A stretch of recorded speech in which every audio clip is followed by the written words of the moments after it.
And indeed, the theme of our career fair is the place of education and the skills in a digitally disruptive era.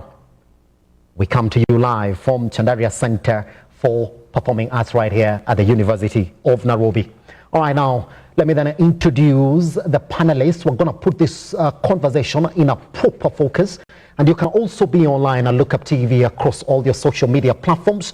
We do expect that your comments, suggestions, and questions to the panel that we're going to introduce right here are going to be coming through, and we shall be taking time off this conversation to address those questions and concerns and comments as they come and go. Next to me then, let me introduce Dr. Joyce Ngure, who's the Directorate of Research, Science and Technology, Ministry of Education, State Department for Higher Education and Research. Dr. Joyce, how are you doing?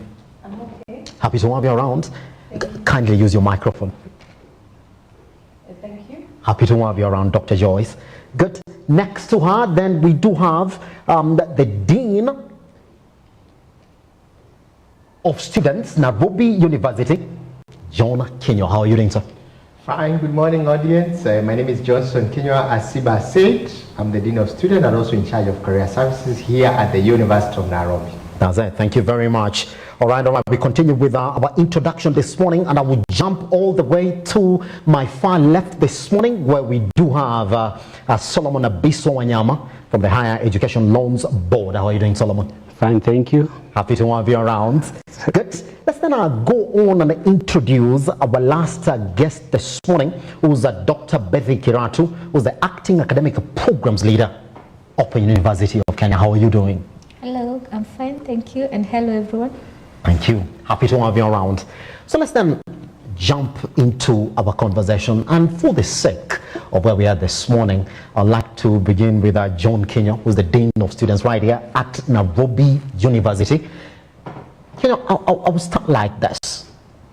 Nairobi University is a reference point for how higher education learning essentially should be in this country. Could you give us a spot check of how you ensure that this university extends quality programs to all the students in your various campuses across the country? Thank you, Simba. As you have heard, I'm the Dean University of Nairobi, take care of student welfare, which we interact with all the deans of the faculties to ensure that the student gets a quality education right here. From admission to graduation, we have a very strong Senate that ensures that we develop quality programs relevant to the trends in the job markets. Every year we have given ourselves to accredit new programs, like 60 of them. So every quarter is like 15 for a whole year, 60. Just to ensure that the programs we develop are in line with the evolving job market, landscape in the market. Yes, and you have a very strong quality assurance program, which is also in line with the Commission for University Education. And therefore, you can expect that the university set the standards for the higher education in Kenya. And if you look at the CUS portal, it will also tell you our points are extremely very high compared to others, because we don't compromise on quality. Yes, sir. Pretty much. Let me then cross over to Dr. Joyce right here. Carry your microphone so that you could introduce your authority properly and put it directly in this conversation of digital skills and a digital presence and future. Thanks a lot. What I can say is that with the Ministry of Education, we have different sectors. When you go to higher education, which you're talking about today, we find that the digital space has been really disrupted. And we find that we have many areas that have changed, especially from the time when we had COVID. And we now can be able to go into lessons whereby we do Zoom. So there's a new way of making curriculums. There's a new way of doing things. Students are also staying at where they are. You don't have to come all the way to the university to be able to actually learn. Yes, we can actually now learn from different areas, and we can be able to access material from different areas. We have like my loft, which is my library at the fingerprints, at my finger. Yeah, and we find that these ones are places whereby people can be able to access material, lecturers can be able to upload material, and so things have really changed. Awesome. Good. Now, since we're talking about change, let's introduce then Betty to the conversation. Dr. Beth, sorry. I mean, Open University, it was a big issue when it was also in power. In fact, some people really do not know the ethos or the reason behind Open University. Since you're seated next to the Dean of Students at Nairobi University, could you introduce Open University? What is this? What is the idea behind that particular launch? Okay, thank you. Thank you, Simba. Let me start by saying that the Open University of Kenya is a public university, chartered as a specialized university, and the need to establish the Open University of Kenya was informed by the need to bring reforms in education and make it accessible. There was a need to introduce a flexible and affordable learning opportunities for everyone. So with the establishment of the Open University, we've been able to launch the Open University of Kenya. Learning is ongoing, and you have learners on board with 7 flagship programs, 5 in degree, and you have 2 in postgraduate diploma.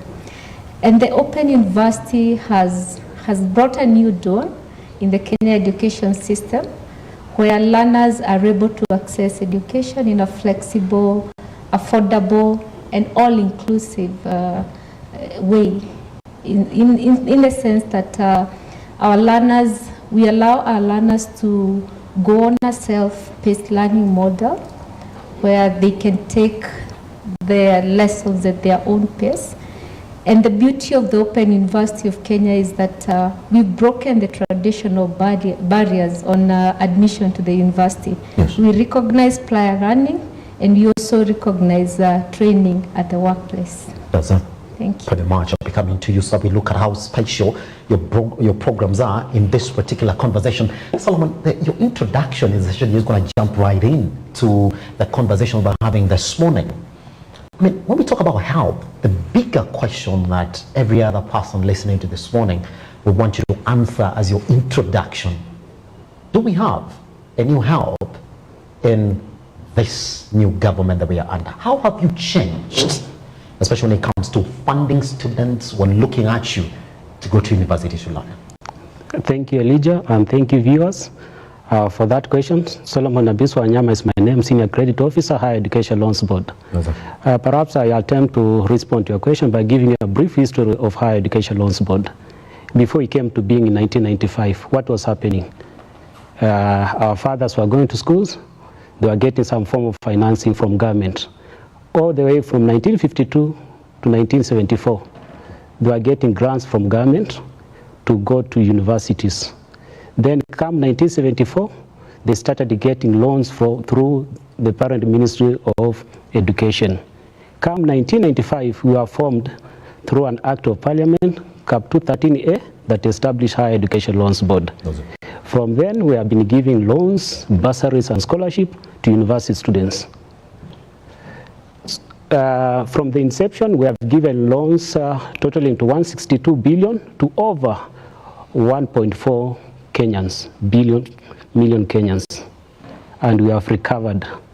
So Higher Education Loans Board, basically we support university financing to ensure that Kenyans who have attained the university entry, the TVET entries, they're able to get their dreams through empowerment. And basically we do by financing. What has changed? Nothing has changed much. I was in this university, I joined 2002.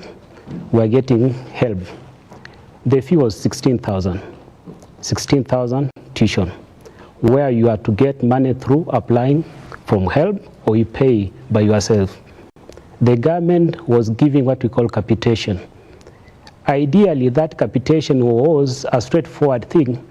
Once you have gained that university entry grade, you are placed at the University of Nairobi, money will just go there in form of block funding. Yes. What we are changing, we are promoting what we call accountability to ensure that once you are placed at the university, you are also supposed to apply what we call for scholarship. Initially, it was called grants. So you apply for both scholarship and a loan. So what is changing? We are moving from block funding to student-centered funding. Elijah, that's my submission. Does I? I'll be coming to you on the specifics then, on the student-centered funding, because of the areas that need to be clear for any other person who's getting into this. According to you, it's not change, the same help, but a different system then of funding these particular students. All right. Johnson, let me come to you then, directly into the conversation this morning. Yes. It's on digital skills and a digital dispensation. Yes. We can't talk about digital skills and a digital dispensation in higher learning if the administration of these skills is not also moving digitally. There has to be a confluence. Can't talk about digital if we're doing it the old way. But there's a perception that I want you to address here this morning, that it is when we're starting and we have not figured it out fully. There is either a perception of low quality administration of e-learning or digital learning vis-a-vis physical learning. What steps have you made as a university so that this gap or perceived quality gap is addressed amicably as the university, just like you said? Thank you, Ziba. When the COVID hit, specifically 16 March 2020, the institution of learning were closed, but we never closed even a single day. So our administration had to devise a way for continuity of learning, and the students enjoyed because there was no break and they graduated in good time. Then COVID ended, and students started agitating for physical learning and all that. Then the master students and others who had acclimatized with the new way of learning said, we still want to continue with Branded because I can still take my classes while I'm in the office. I don't have to be the jam in the evening. But the other graduates who have more time in the morning are agitating. But I want to address the issue of quality. As much as there is online, the quality may come because the students, wherever they are running from, the environment, the parent may not understand why is my child on the laptop or on the phone from morning to evening, because from the parent's perspective, this kid is playing with the phone, not learning. Yes. And that compromises the quality. But for those who understand the online learning, it's a method of delivery like any other, and you take it seriously, there is no quality gap. So the quality gap comes because of the perception by the guardians that the kid is playing with the phone or gadget. Yes. Yeah. The perception comes from this side, if you may, John, and I'm going to address it right here, that there's some programs as a university, that when you start telling people that we are offering these programs digitally, then it makes sense of exactly how you are administering these programs. Are there some programs in the university that I get you. There's no module for like engineering, medicine, the deans of those two faculties declared to the university, as much as others are going online, we prefer physical learning because the practicality of the program administration, surgery. But as much as that is concerned, if you go to China, there is e-medicine, whereby in the University of Shanghai or in the University of Tsinghua, they administer program for across China, which China is like a continent, but they don't have to go to Shanghai University to do whatever. There is e-medicine where in the particular locality there are instruments and where you do, but you are guided by a lecturer who is in 5,000 kilometers away or 2,000 kilometers away. So the university has not reached there, so we requested the program that require physical. As much as there was COVID, you can remember the medicine was still teaching. Yes. But we have breaded. We have breaded where the theory they do online and the practical they come to do it online. I mean physically. And even the exam are physical. Yeah. 2020 to 2024, you would say. Yes. Is quite a short period. Yes, yes. When you look at percentages, what would you put it at? In terms of saying, well, for us when it comes to e-learning, we've completely figured it out. Well, we are still offering e-learning, some program. Yes. Some are at home, some are here. Yes. But it has not compromised as it has been perceived in terms of quality. That one I can assure you. That there is no compromise of quality. It's only a few who wanted maybe to be physical, and there is no capacity for accommodating everybody, they're still at home. Yes. But it is the deans of the faculties who actually says our students have said they want physical, or they want e-learning, or they want branded learning.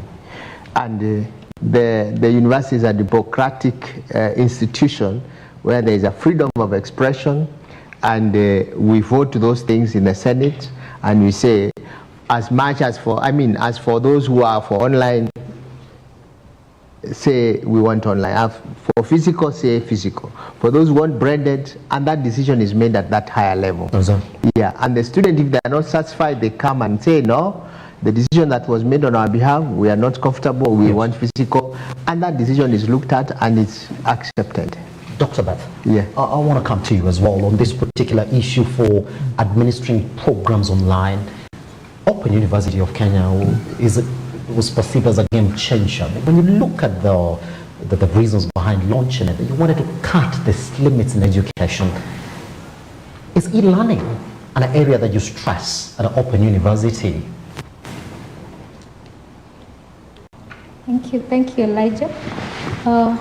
At the Open University, all programs are offered purely online. Yes. We do not have an option for where students come to campus. So all our programs are offered fully online. So we fully embraced e-learning. And we've put in place control measures to ensure that what we offer is quality. And we've used the learning management systems available to reach to our learners and even provide the resources needed for learning. Yes. We have one of the programs, one of the things that we've managed to work around as a university is offering technology courses. So we have 3 courses. We have Bachelor of Data Science, which is a science course, and we have Bachelor of Cybersecurity and Digital Forensics, and we have Bachelor of Technology Education.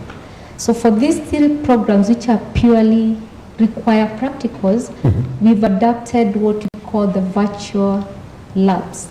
So we have virtual labs where learners get to interact with we have scientific labs where they can interact with the apparatus virtually, guided of course by the instructor. And we also have the virtual programming labs for our computer science students where they are able to perform the computer simulations, kind of a playground for their practicals. So I would say that as the Open University of Kenya, we've managed to figure out some of the technicalities around e-learning, and so far we've ensured that what we offer is quality and it meets the international standards. That's it. Like when you say international standards and you point out to virtual labs for this particular courses. I mean, when you look at the administration of courses on these virtual labs, would you say that it's just a copy and paste of a real feel of what maybe somebody in a different university or a TVET somewhere is getting by interacting with the teacher one-on-one? Not really. It wouldn't be a copy and paste. Yes. So what we've done, we've had capacity building for our members of staff to ensure that what we offer is quality. And most importantly, when it comes to our assessments, we make sure that the assessments are authentic, in the sense that all the requirements are met, so that we also limit a chance where a learner would probably, with technology, one can even have someone else do it and have it as their own. So we've put in controls to make sure that the learner does it themselves. Yes. So when it comes even to the assessments, we have tools that ensure that the content is not plagiarized, and at the same time, we also have some controls in place, especially when it comes to the use of the technologies. For example, the Safe Examination Browser, that we make sure that the learner, we are shifting from the traditional form of education, which was teacher-centered, to learner-centered, but we have controls in place to ensure that the content offered online is authentic. Thank you. Pretty much. Dr. Joseph will be coming to you shortly. John, just indulge us as well George just a little bit, as the Dean of Students, I mean, you're interacting with the students on a daily basis. You can even tell the mood and feel of these particular courses. Is that where the perception begins? That in one way or another, even when it comes to auditing these courses from a university perspective, that once these courses go online, then there's an aspect of quality that we're losing if you're onboarding these courses online. Is that what it is? Is it a perception or it is a reality? Well, it's both perception, it's a reality that the student prefer one-on-one interaction with their lecturer. So therefore, physical learning, they would prefer that because they're able to ask the question real time. Unlike when you are virtually and you are 200 of you in class and you are shooting your heads in the Zoom and the lecturer may not be able to answer all the questions. But when you are in class and you ask a live question, you're able to respond instantly. But the issue of quality, I don't want to say we are compromising on the quality. The issue is that you get maybe more understanding when you have one-on-one interaction with your lecturer. But as you have heard Dr. Beth saying, that controls and virtual learning is also another enhancing because you have to move with the times. Because you have to democratize education by giving people options. There are those who want to come physically, which we allow. There are those who want to stay at home and still do. So we listen the moods of the students. The lawyer said we want to interact in our moot court. The engineer wants to say we want to interact with our machine in the lab. The surgeons and the medicine says we want to feel the patient and the cadavers that we are cutting, right, physical. But you find political science may say, no, I'm okay being taught wherever I am. Yes. Yeah. So there is that mixed feeling of those who are for the digital and those who are against the digital. And as a university, we give those democratic space depending on the voices of the students. Pretty much. Yeah. Dr. Joyce, then just get us into the conversation then. Your authority is at a point where more than ever, if there was a time that all eyes were on you, it's right now. When everybody is talking about tech, digital skills, digital dispensation, a digital shift in every other part of the sectors of our economy. Let's talk about how you're ensuring that STEM first is properly emphasized and introduced in our education system, especially on higher learning, because unless it is ingrained in us, then this is going to be a song. Let me first start with, are you under pressure in the authority now that you're looking at the numbers of where we are as a country digitally? What I can say is that things are changing. Yes. And sometimes change is inevitable. And you either watch change, or you change with the times, or you do what has to be done. So we're looking at a case whereby even our students are not your average student. We're looking at a case whereby people are not waiting for jobs. You know, the jobs that we do CVs and go to work? Yes. They're not there. We're looking at a case whereby every career that anyone chooses kind of gets digitized. We're looking at a case whereby we find that even our products have gone online. We have online platforms. We're looking at a case whereby how do you sell? It has changed. So at the end of the day, you find that even all the universities have actually added entrepreneurship, has added about digitization, has looked at a case whereby a student has to decide, I have decided to be a doctor. But yes, how do I also go online with my doctorship? We have actually online platforms whereby you can actually see a doctor online. They are there. We have My Dawa. I'm not promoting them, but there are people who are actually selling. You can get anything online. Yes. You can actually get a consultation online. Yes. And this is medical. You can actually have someone, the doctors actually come together to discuss a patient. So you cannot leave this out. Of course, there's a practicality. There are things that have to be done practically. But at the same time, we are moving and people have to change. Curriculums have to be modified. We cannot do things as usual. Even in agriculture, we are not going to continue planting a lot of using our local small equipment. How are we going to get food secure? It's by leveraging on the digital things that are actually happening. Awesome. We find that we have our students who are actually going online on YouTube, and they are seeing how things are different.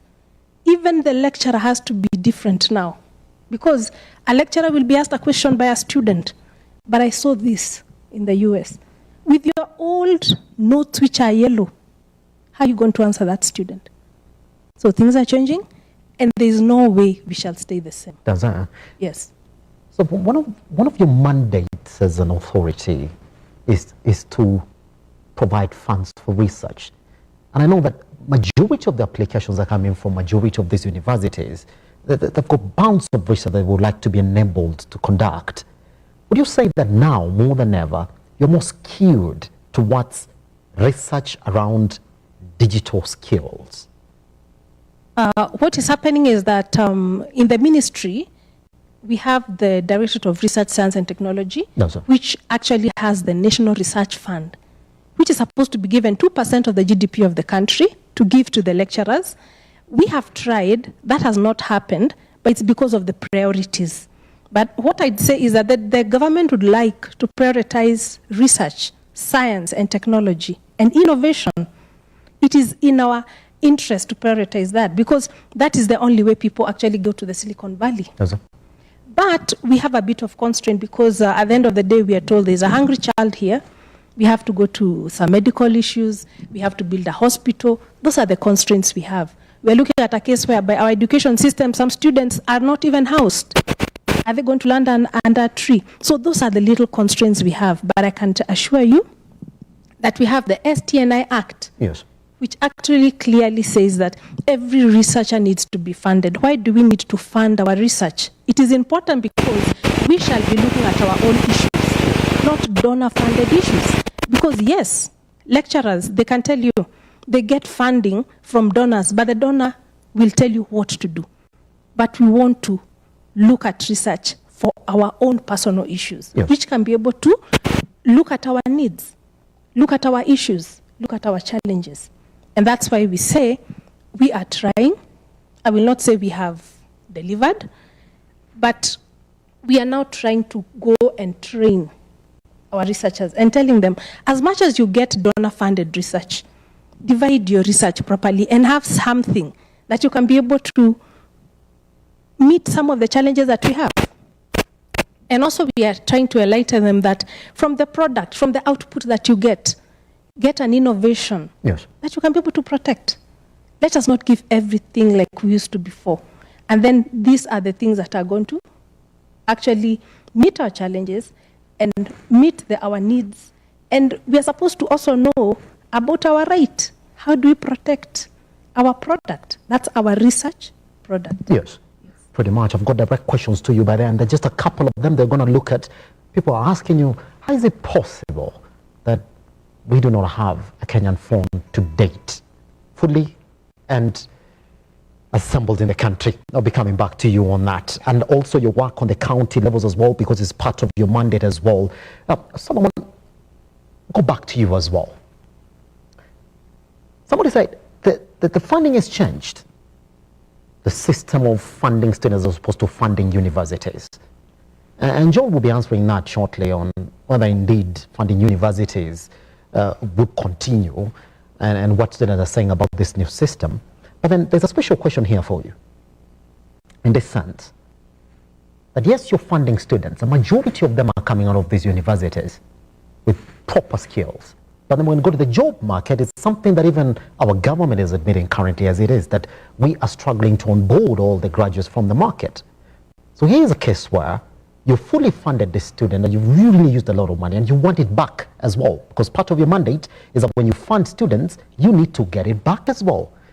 But there's a special case here where you're funding every other person who qualifies without specifically looking at the courses that the students are taking. Here we are seated talking about how the UN is saying that up to 2035, 400 new jobs are are going to be created in this particular area. So, Solomon, if you're seated there, there's a sure bet somewhere that if a student from the Nairobi University is in an area that is talking about tech and digital skills, chances are that in the next 5 years or 3 years, this person is already employed and it's possible for you to start getting your money back.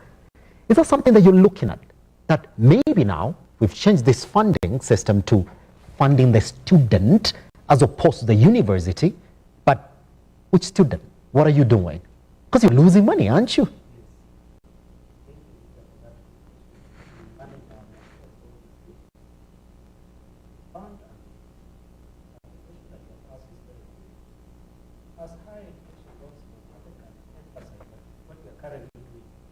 Of course, working in conjunction with the university funding, we are funding programs as per the actual program cost. Yes. The cost of medicine is different from the cost of offering education. Ideally, now we are assisting the new funding model. The major aim, as announced by the President on 3rd of May 2023, it was to assist the university to manage the financial challenges. Yes. Most of them, when the sales-sponsored program went down, they missed on some income stream, and most of them were struggling. So ideally, we came in, and the reason why they were struggling, there was a funding formula called DUC, Differentiated Unit Costing, where the government was to fund up to 80%, and the child was to pay, the student was to pay 20%. 20% they could apply for that, 20% from HELP or well-off household were to pay from their pockets. However, because of the funding challenges, we did not really fund up to 80% from the government side. And most of these institutions started struggling. And the major reason is that we are not funding programs as per the actual program costs. When the university new funding came, first we allowed the university to declare the program costs. And when the students were selecting the program costs from the CUPS portal, they were seeing that this program from the University of Nairobi costs this one, and Karatina University costs this one. So we give them that freedom. As my dean said, you want to make education democratic. I picked that word. Mm-hmm. And ideally, when you fund as per the program costs, is a realization that program are costed differently. And then the issue of funding the students' marketable courses, as a higher education loans board, we know that these students come from different households. The number of students getting C+ and above has been on an upward trajectory. Last year, 173,000 got C+ and above. Can those students really fit in a particular course that we see them, we value them as marketable? You go across the country, Elijah, you find that schools are different. We have those local schools. The government is encouraging 100% transition. Yes. Schools are different. Yes. Which are these courses which are perceived like marketable, like the University of Nairobi, H31, which is medicine and surgery, dental. How many schools are contributing towards this? And therefore, we are careful. We want to continue pursuing our mandate and say we support learners based on their level of need. We note that university in their own evolution, yes, they come up with market-driven courses based on what's happening in the industry. There's a regulator, Commission on University Education. So as Higher Education Loans Board, you are given an admission letter. We try and fund you as per your level of need. We meet two orphans, one going to medicine and surgery, another one going to the course that I did, education. Should we treat them differently? Yes, we can treat them differently by funding them as per the program costs, yes, but giving them the percentage of loan and scholarship should be the same. Yeah, we submit that each and every course is equally important for the development of this country, yes, because in the universities they enjoy what we call academic freedom, and they do research before they bring courses on board. Yes. Yeah. Pretty much. Just before even I leave that particular area, and we're gonna go back and then talk about how your funding system now might be affecting even those people willing to go to university. And just holding on that, let me just cross over to John as well, because I'll be coming back to you so we tie that point together. John, you know what it is now? that you lost a lot of students who were supposed to come to Nairobi University. If you look at the number of students who opted not to come to Nairobi University, it was big in the latest admission that you did. You will see that 6,000 students who qualified to go to university, Solomon, just opted not to go to university. Well, what we did polls of why majority of this chose not to go to university said, well, if you look at the new funding system, good, it is cheaper to go to university now, Solomon, as it is. And even better when you qualify to a more expensive course, the way you're talking about. We fund the cost of the cost of the degree or the program in a particular university or institution. But then later on, you find that this new system of funding demands more of you than it was before when we were funding this university directly. John, could you confirm that indeed, when you look at this new funding system, it sort of put away some students who would have gladly joined university, knowing now what the implications are when Solomon comes calling later on for the money that they gave you so they can give to Simba? Well, I think there is a lot of need for sensitization. The new funding model is better than the old one. Yes. Because when you go to CUSPS and you are selecting a course, you see 620,000 for medicine. Automatically, it raises the hair on your head without looking how is it going to be financed. Out of that 620, I think 53 is about scholarship from the government and maybe 40% from the loan. That makes 93% from the government. Yes. So you only calculate like 7, which I want Solomon to clarify, like 7% of that 620 is what is going to come from the parent. So I've received cases in my office. They said, I've been admitted to medicine. How do I raise 620,000? The first question comes, have you applied for the university funding board? He said, no.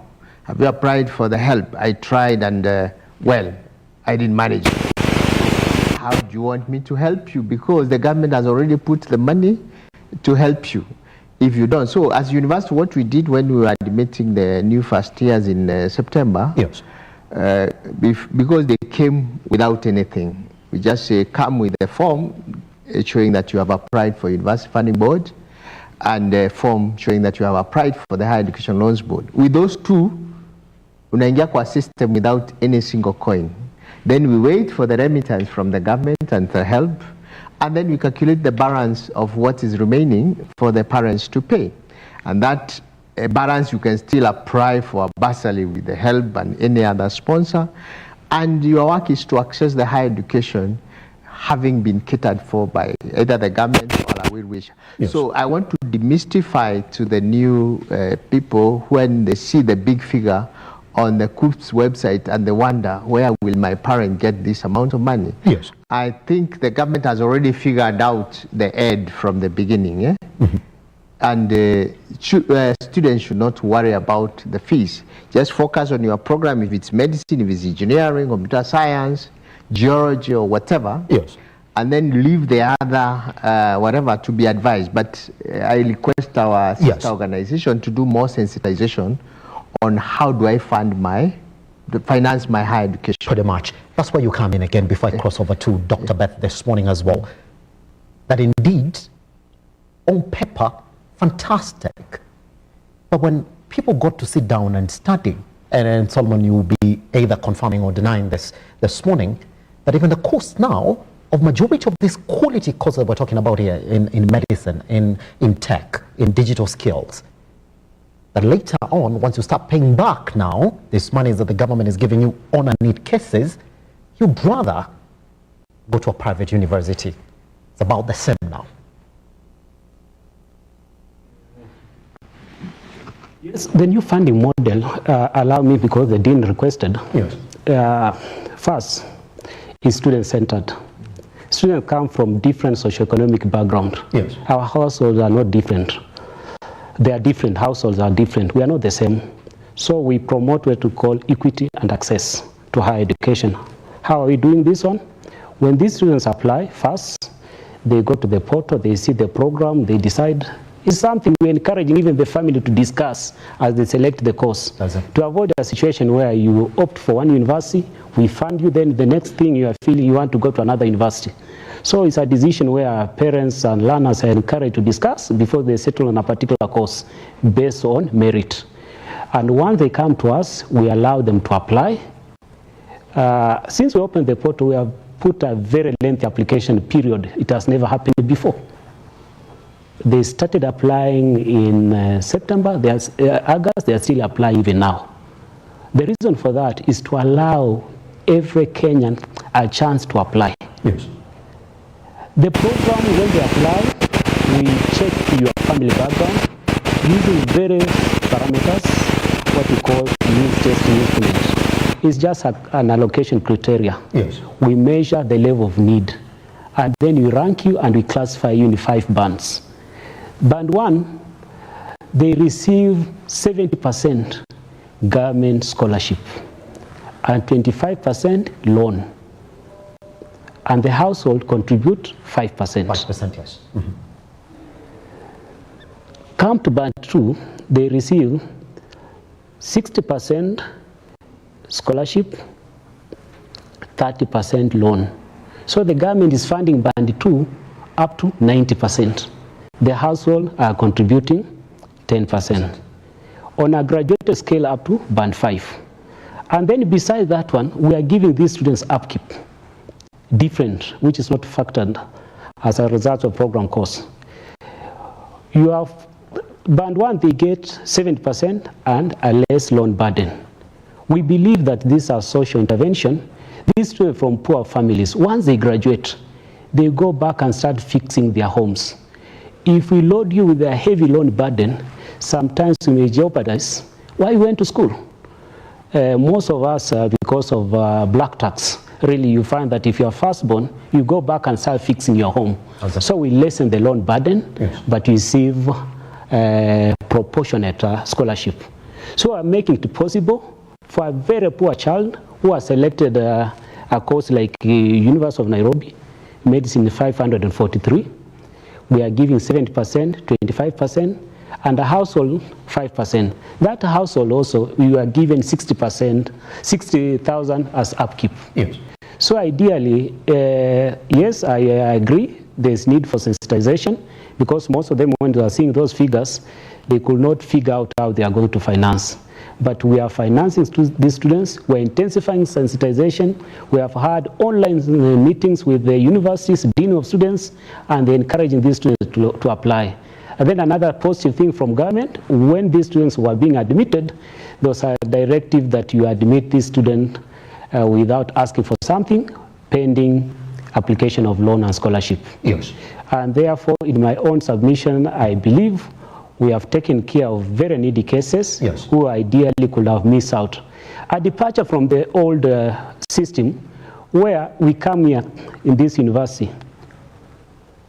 Dean's child is here, Dr.'s child is here.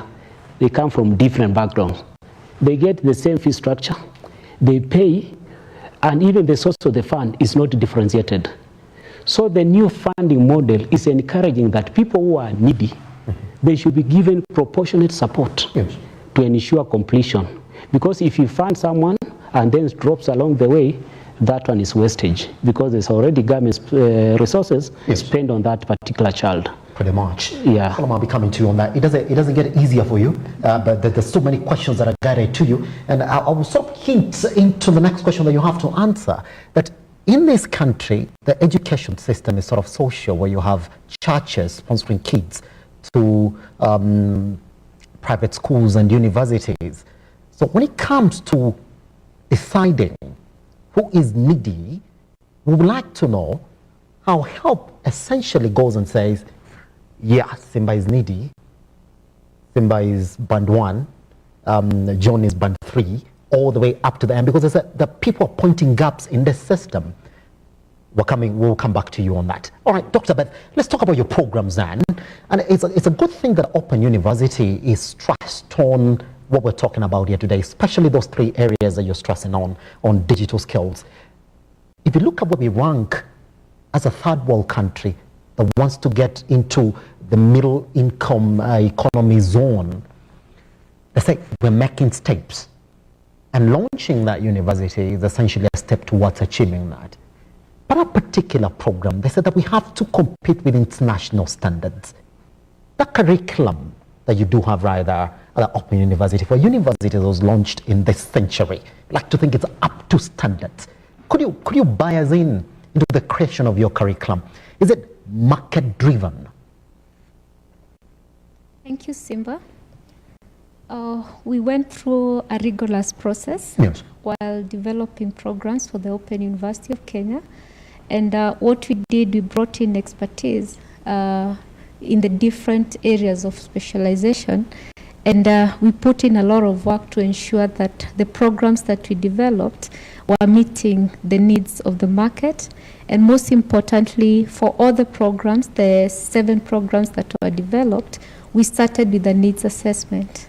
Especially from the industry, because we wanted to develop programs that will tap into the industry and actually be able to produce graduates who can fit into the industry. And so what we did, we benchmark around both locally and internationally and ensured that the content that was developed was up to standard. Yes. And we were guided by the different guidelines, starting with the Commission for University of Education. And I think for the first time, the Open University would be the first university programs were approved in a very short time, because we ensured that we met even the tiny bitty details that were required by the Commission of University Education. Some people will view that as a negative. John Sida, right here, will tell you, University of Nairobi even takes 15 years to get a program approved. No, we did a good job. We brought in the expertise. So we made sure that our curriculum developers were the best in the market. That's it. We even tapped outside the country. And so we did a lot of consultation as we developed the programs. And we can say that our programs are up to the standards based on the kind of students we've attracted. We have both local and international students in session at the moment. We've even attracted some of the top people in the country in the education sector and also in the corporate world. Yes. So I'll say that Open University of Kenya is actually a place to watch as far as revolutionizing education is concerned. Yes. Both in the country and also internationally. Pretty much. I want you to hold there, because now, Dr. Joyce, the next question is essentially what Dr. Beth is talking about right there, that indeed, they said that the programs is market driven. When I look at your mandate also, it is to strengthen high-tech areas in the Kenyan market. How closely are you working with these universities that are giving you these people who are coming to fit in these markets where you're told go in and strengthen these areas?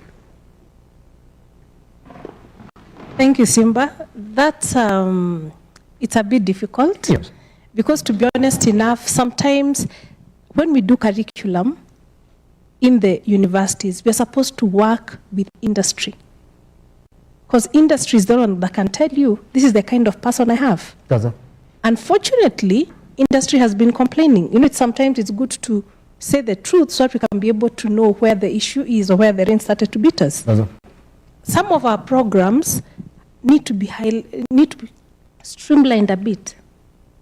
Some of them, as you had put in your discussion, with the 4th industrial revolution, as we are moving, will actually not be necessary. They'll have been overtaken by events. So I will talk from the ministry point of view as a person who will tell the universities, can we please revise our curriculums? Can we please look at what is important? I know cases whereby, as an international standard, you are able to only have intakes every 2 years, every 4 years. It's not a must to take students every year for some courses. No, sir. Because you're taking them to go where? Are we training for the world? Are we training for Kenya? Are we training for ourselves?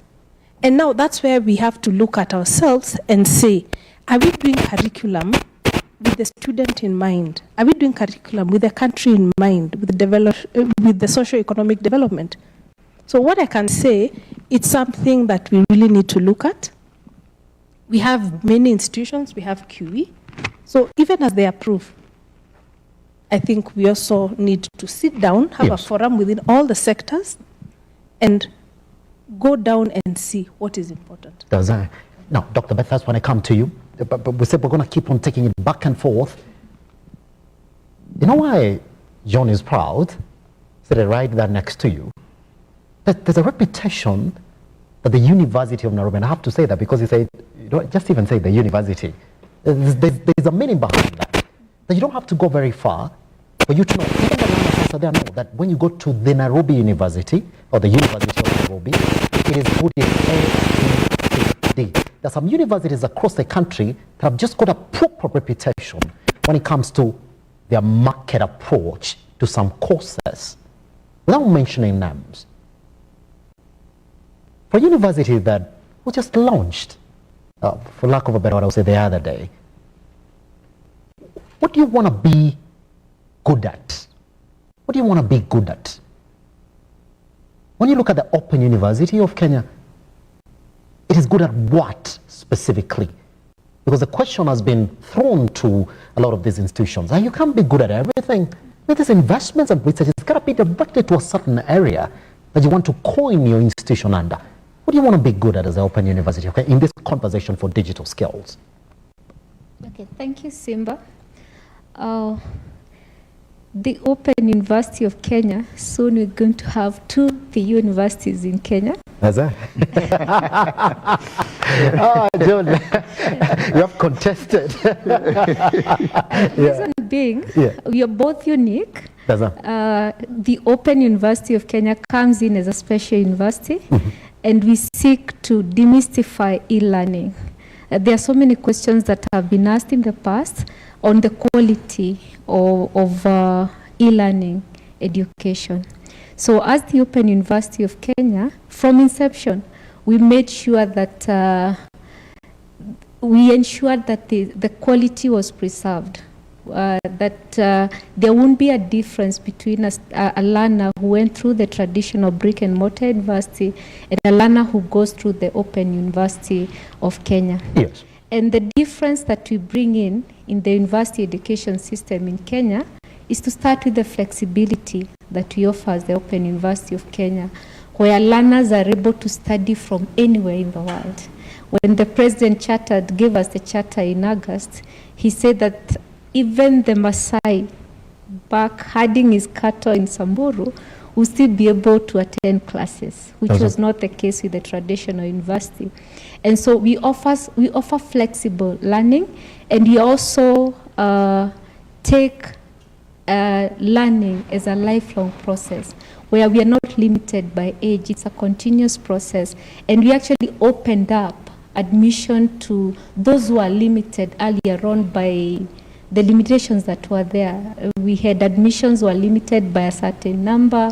We had some limitations on location. People could not move to where the universities are. Yes. So we've broken all those and made university accessible to everyone. And the other advantage that we bring in as the Open University of Kenya is the inclusivity. So look at the traditional university. How well do we accommodate people with disabilities? You know, someone having to move around in the university on a wheelchair, maybe guided and assisted. But with the Open University of Kenya, this learner who is differently abled is still able to pursue university education at the comfort of their home, where they don't need to be assisted and they can do it without having to go through so many logistics. The other advantage that we bring into the education system in Kenya is the affordability of the Open University of Kenya. We've cut costs by almost a quarter. The most expensive program at the Open University of Kenya right now is 115,000 shillings a year. So no need to, the learner can still go through university education at the comfort of their homes, thus lessening the burden on the guardians. In terms of the facilities, we have the virtual labs. You can imagine how much it costs to set up a physical lab. But it wouldn't cost as much to set up a virtual lab, so making it easier for us to offer still quality education at an affordable fee. Thank you. Pretty much. John, I'm just going to give you a minute each because we have to go for a tiny breather right here on this career fair and then come back. So this question I'm asking, John, I'm going to have to elaborate once we come back. Mm-hmm. The place of education and skills in a digitally disruptive era. John, why haven't we had a mobile phone created by the engineering department from the University of Nairobi? Why are you proud? Yes, good question. And I think the government and the university are on the right track. There is a university next to Open University in Konsa called KAIST, Kenya Advanced Institute of Science and Technology, that is coming up. It's a model of Korea Advanced Institute where they make LG, Hyundai, and all the Samsung phone. And Konsa City being the Silicon Valley of Africa, that university, which will be also a specialized university like OKA, will drive that in conjunction with other engineering universities like University of Nairobi, Dedan Kimathi, among others, Yes. to drive innovation right there, because we want our own product. Jomo Kenyatta has their own Taifa laptop. Others are coming with the phones and all that. So, as Beth said, Yes. The best is yet, you are yet to see the evolving landscape. John, are you escaping to talk about the University of Nairobi, biggest innovation? And as we come to the close, that's it. I want to applaud the government that we are spending 600 billion on education, which is a quarter of the national budget. And for us to get a return on that money, on investment on that money, we have to empower students to get jobs, to get innovation that will create money to power the economy. That is one thing. The second thing is we have to internationalize our education. Kenya is one of those countries in Africa that has pushed education to a top notch. And Liberians would like to come here, Malawians, Zambians, Namibians, and others to come here. But we have to create the right environment for that. Once we bring the international and the local, it becomes the boiling point. Yes, John. Just before, I want to give you time to elaborate on that because there are even more questions on that for you on this question as well. Dr. Beth, again, take us on a break like this. When are we going to see the first innovation from the Open University of Kenya? How close are we to see the first innovation? Just 15 seconds, you're the one who's going to take us to a break. When you look at exactly what's going on at the university, when are you going to see the first innovation? I wouldn't want to give a timeline. Yes. But very soon. Very soon. Watch this space. That's it. Watch this space. But watching it, that's it. Guess what? You are right within the career fair that you actually need to be watching today. The numbers are so much against you. You know what? Once we come back, John is right here as the Dean of Students. That was something that was released by the KICD a couple of years back. I want to bring to your attention to that. They looked at a couple of courses that were being offered in our universities. You know what? They said, redundant, and what? A myriad of them. Then you go look online and you see the complaints of the students who had actually gone into these courses. But there's something that the government is floating currently as it is.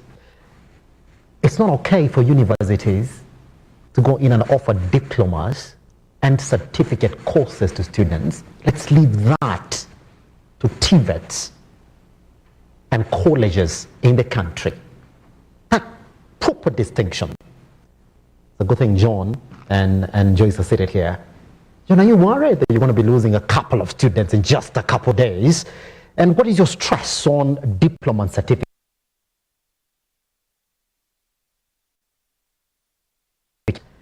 At the University of Nairobi, how different is that from a degree course in the same university? Once we come back right here on a Lookuptv, guess what? Those questions, let them come in as they are. Currently at Lookuptv across all your social media platforms. We are right within our first break over this career fair right here from the University of Nairobi. Skills in a digitally disruptive era. Live from Jandaria Center for Performing Arts. We come back, we handle the next part of our conversation on what the market needs vis-a-vis what we are producing as products from these universities. And from a research perspective, are the counties involved in this conversation? Dr. Joyce is here. She's going to be able to answer that. And the biggest question for university funding or higher education funding in the country, how do you know whether I'm needy or not? Once we come back right here on Lookuptv.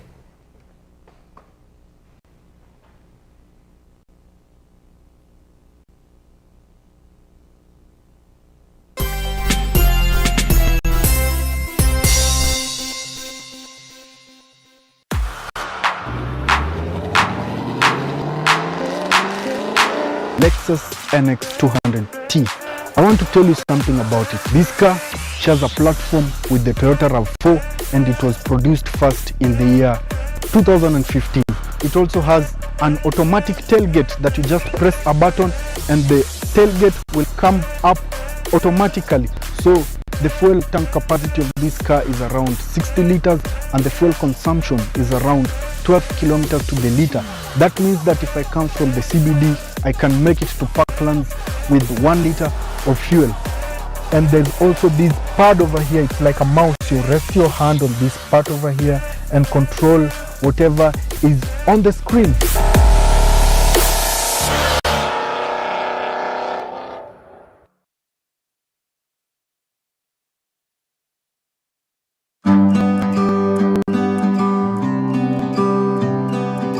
Kabla tuingie tunakanyanga hii maji hapa tumeweka disinfectant ndio kama mtu ametoka na maugonjwa huko nje anaiacha hapa kabla ingie huko. Hello. Yes. Hello.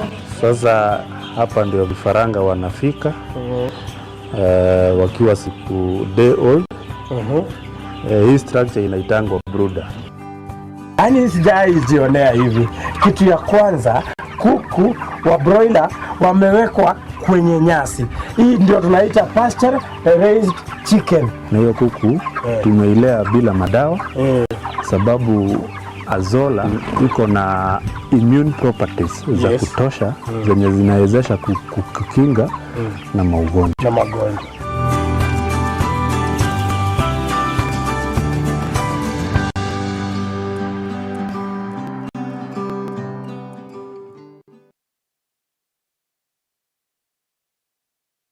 Are you a junior secondary school, a college, a TVET institution or a university and you want to advertise your intake? Book now and advertise with us today on both Lookuptv and all our digital platforms. Call us today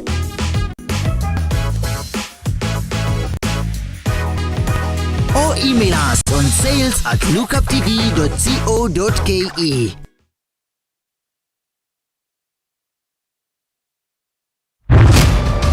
As the night falls, we come to life to bring you a comprehensive broadcast from the numerous events happening across our 47 counties. When it breaks, it matters, and each story is important.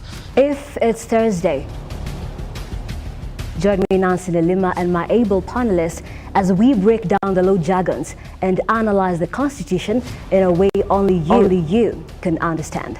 The news cycle never stops, neither does time. We cover each and every sector and present to you factual and accurate occurrences. This is where facts win the day. Join me, Nancy Lima, Ian Keitani, Tuesday, every Wednesday, Thursday, as from 9 p.m. on The Insight, only on Lookuptv.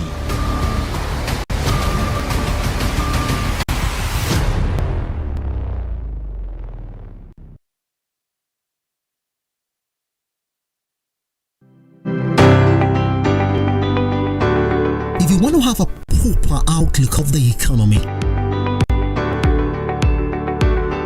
then you have to speak to the walls and gears of the integral businesses in the country. And I want to be able to make the youths and everybody coming up in Kenya know that this is here locally. Men and women in the thick of the bus-stop markets rising and falling, fighting to make their business decisions stick. I've always lived in my career that I can never be late. You need to train by yourself. You need to practice by yourself. Then from there you can compose yourself and give kind of services like this. On season 2 of the Captain's Arena, we seek the inside of the minds, predict the shift in the markets, get inspiration to start and make sense of it all. Just watch what everybody else is doing and just make sure you're giving back to the society. This is the Captain's Arena.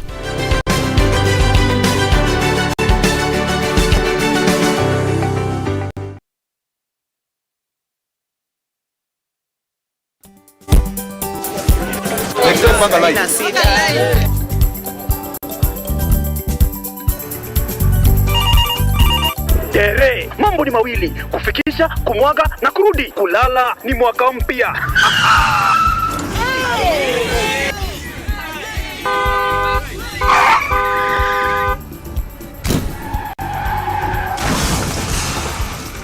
Muka we mse.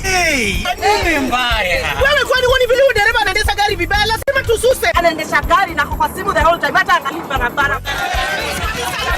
Mamisheni gari ama tusimame. Wewe dereva wewe, mwaka iliyopita peke yake watu zaidi ya 3,000 walipoteza maisha yao barabarani kwa sababu ya tabia kama hizo. Hautatuangamiza tukiona. Naomba msamaha, nitampeleka vizuri. Si wameomba msamaha.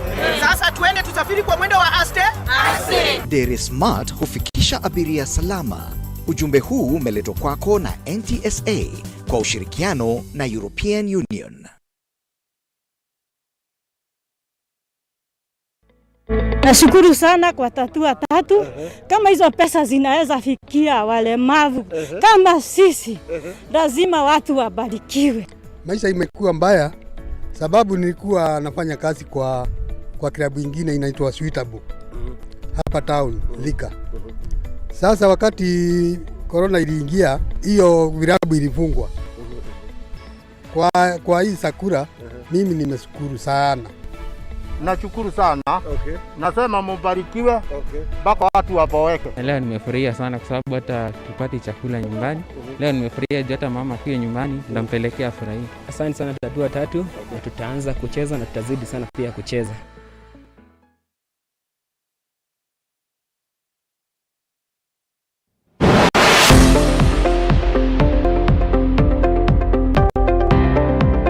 Now folks, if you don't know him, then I suggest that you should.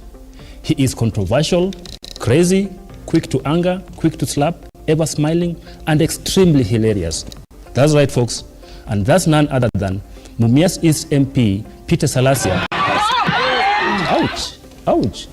That hurts. But if you were to ask Salasia why he slapped the MCA, I guess his answer will be, an exclusive interview with the Daily Nation. Chief Government Pathologist Johansen Oduor claimed, and I quote, "I love dead people." Yeah? Then he added, compared to the ones who are still alive, dead people are harmless. You will always find them where you left them. Yeah? Where do dead people go, Nick? Well, I've never been dead before, so I don't know. And finally, Valentine's Day clashes with the Ash Wednesday. And the winner is, find out. This is the Nakala Report.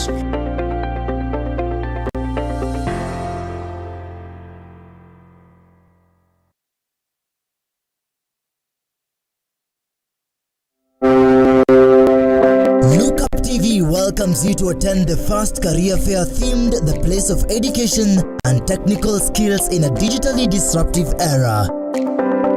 The event will be streamed live on our TV and digital platforms. There will be a battery of professional speakers from diverse career disciplines. Join us for an opportunity to sharpen your career choices and make informed decisions for the future at the University of Nairobi Towers on the 22nd of February as from 9 a.m. to 1 p.m. Don't miss out.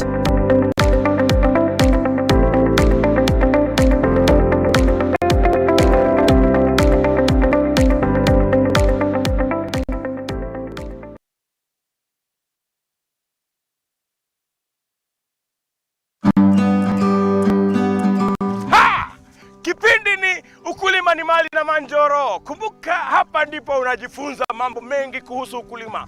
Kilimo ni uti wa mgongo wa nchi, na ukiwa na njoro unajifunza. Kumbuka, angalia mwenyewe. Tunakuambia ukitaka kujua tips za ukulima, ungana na sisi kwenye Lookuptv every Sunday. Unatukuta pale saa 10, tunakuonesha kuhusu ukulima. Ukulima wa mimea, ukulima wa ng'ombe, ukulima wa kuku, ukulima wa mbuzi na yote ambayo yanahusiana na ukulima. Kumbuka nini? Kipindi ni ukulima ni mali.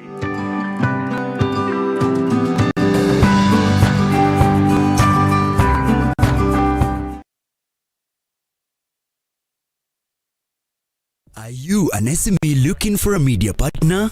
Look no more, as Lookuptv got you covered for all your visibility and marketing needs. We at Lookuptv understand your business needs and want to work with you on your marketing journey, giving you solutions that will take you to the next level. Call us today on 0707 572 358 or send an email to sales@lookuptv.co.ke and kickstart this amazing journey. Welcome to Lookuptv, your official SME media partner.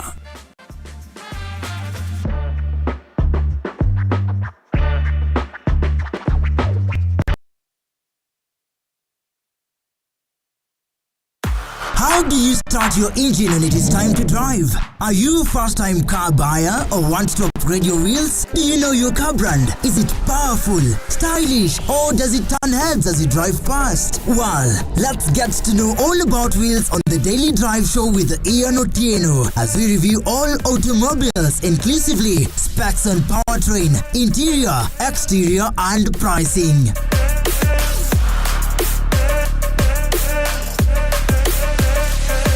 Get on board every Saturday from 4 to 4:30 p.m. with Ian Otieno for a dose of automobile scene on Lookuptv.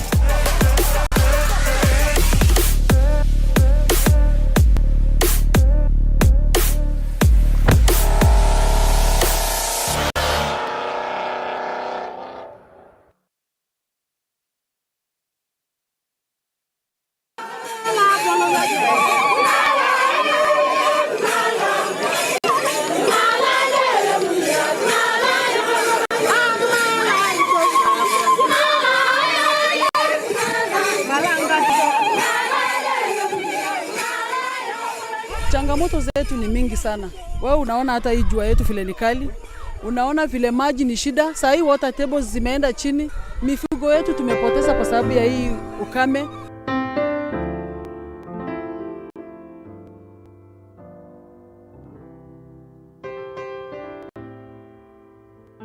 Hii ni dhihirisho tosha kwamba hamna maji. Hapajanyesha zaidi ya mwaka mzima. Na sisi kama RUTO Foundation tumekuja tu kupunguza makali. Tumeleta maji zaidi ya lita 100,000. Tumeleta chakula zaidi ya nyumba 1100 watakuwa wanapokea kitu cha kutia mdomoni. Nitaenda kukula leo. Nishibe. Nimwambie Mungu asante kwa sababu wamefikisha nyinyi hapa hivi. Every time you play Lotto, 25% goes to the RUTO Foundation, which supports our fellow Kenyans through various causes. Thank you for your help. Together, we are changing lives.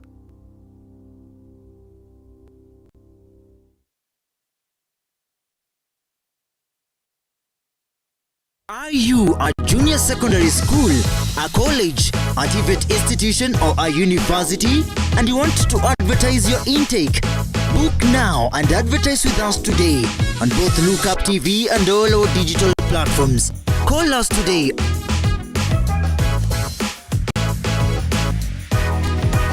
or email us on sales@lookuptv.co.ke.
Ekra Ndungu, who is the Kenya National Association of Private Colleges.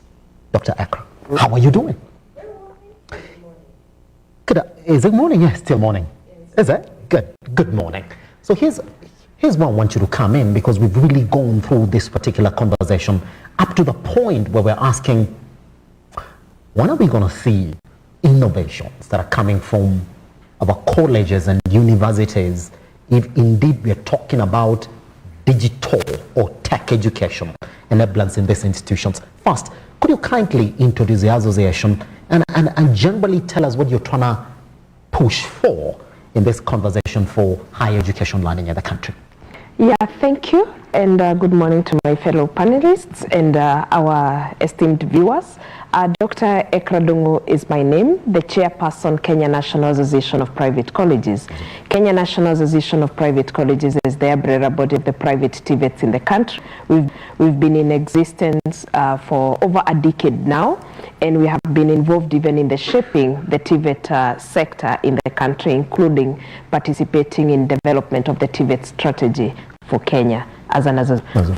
From actually formulating the TVET Act, we are actually one of the few sectors in the country that walked to government and said, we are a sector that is not regulated, can we draft a law to regulate us? So that, I don't know how old you are when prime time news would say commercial colleges, but you never hear that word again, because of course we are a part of contributing to education in this country and producing the technicians that are really needed for achievement of our Vision 2030, Agenda 2063 for Africa, and now the UN Vision 2035. So we are involved as a sector. We have 2,200 private students in Kenya. Yes. That's pretty much. And I would like to come to you later on in this conversation just to pick up exactly where we left. Solomon, I told you we're going to come back with you. It's a good thing that Dr. Ekra is with us here as well. She's going to listen in and come up on this conversation for funding students to attend these TVETs and colleges across the country. So let's go in then. And I told you, this conversation for funding students, I've had it before from the affected people. Lookuptv, we normally hold these conversations where you sort of have town hall conversations about areas that matter. To university students and college students from across the country, 15 of them, put them in the studio. Let me ask them, now there's a new funding model that has been pushed to you that is classifying you on 5 bands. Some of you are going to receive loans on a heavy chunk of that percentage. Some of you are going to receive scholarships on a heavy chunk on that basis. This system is essentially classifying this learner on a need basis. So I want kindly for every learner who's watching you this morning, why can't I self-introspect and say, I am very, very needy, and so I need 70% government funding as opposed to a loan? A very good question, elaborate. I want to encourage viewers who are listening in to this discussion and want to assure them that over a period from 1995, yes, we have developed a watertight means testing instrument that measures the level of need. Highly validated, we use other database to validate the information that the students are giving us, right from the time when the student clicks in, check the ID. We validate against IPRS. We know you are male or a female. We know your names even before typing. To weed out the ghost students. That's the first thing. Later on, we ask you information about your background. We have a discussion, we are live. The Remark government came to be in 2002. There was that declaration of free and compulsory education. Free and compulsory education. You get that? Yes, sir. We have 2 elements where one decides to go to that and another one decides to go to a place that's not free. That's a discussion we have it, I expound on it. We have parents' socioeconomic status, we're asked where you work, sometimes, students, the way they are, Yes. they give us, they like saying peace and farmers. Yes. We validate that information, then you find you're working, let's say, in TSC. That's it. We just put you somewhere. Dr. Solomon, sorry, and I don't want you to hold your thought right there. They have to check your mic shortly. I want that to come out as clear as it can, because that's why you're getting a lot of heat as help right now. Let me cross over to Dr. Ekra, since you're just joining us at this particular point. Then let's talk about what it is now. You know what? Majority of colleges and TVETs are now getting given in the country is that in some sort of way, that when a graduate comes from university, there is this feeling that any other person who comes from a TVET is sort of market ready, or a college in the country is sort of market ready more than a graduate from a university. What are you doing differently to the point that you are able now to surpass what majority of these universities are doing in terms of your assimilation of the curriculum that we're getting in these colleges as opposed to universities, Dr. Ekra? Thank you. As I mentioned, we have been involved in the development of the TVET strategy, that is including the formation of the sagas that are responsible for that. Yes. And we have actually the TVET sector, we were the first people to start CBET training, whatever is happening in CBC. And everything is hands-on because we are producing technicians, we are producing skilled labor. So there is no way that we're going to send you a nurse, because basically that is what they're supposed to do. And those are some of the courses that are offered by our TVET institutions. When we talk of courses like masonry, when we were developing the TVET, there was an outcry in this country that people would not get plumbers. I believe you saw that it was prime time, including a particular county was talking about the same. That was the time that this country was building roads. That's the time we were developing our infrastructure. That was the season when we had the big four agenda, and one of the major agendas was housing and agriculture. And we really needed people who were hands-on. And at the same time, there was an influx of a demand for labor in other countries from Kenya. That is when we had a lot of Kenyans going to UAE. Currently, we are having a lot of Kenyans going to other countries, Canada and Europe, for the same. So for us as a private TVET, one of the things that, the private sector is usually very quick to pick up and also to add on. And another reason why you find that our students are market ready, because most of the institutions are run by people who have been an expert in a particular industry. Yes, you find like our institution Trans Airline that offers anything to do with aviation. The person was in aviation industry, including Boeing 700 for decades, then came and started an institution. You find institutions like counseling institution. You'll find that the person who is spearheading that institution is a professional and an expert in that industry. So they are able to multiply themselves through our students. Yes. And various other trainings that we do. So it's a good thing to see that observation coming from a media that we are really preparing our students well to be market ready, and of course in giving them employability skills, because at the same time we may give you all that, but then you have challenges of communication, you have challenges of self-leadership, you have challenges of conflict resolution, you have challenges of emotional intelligence.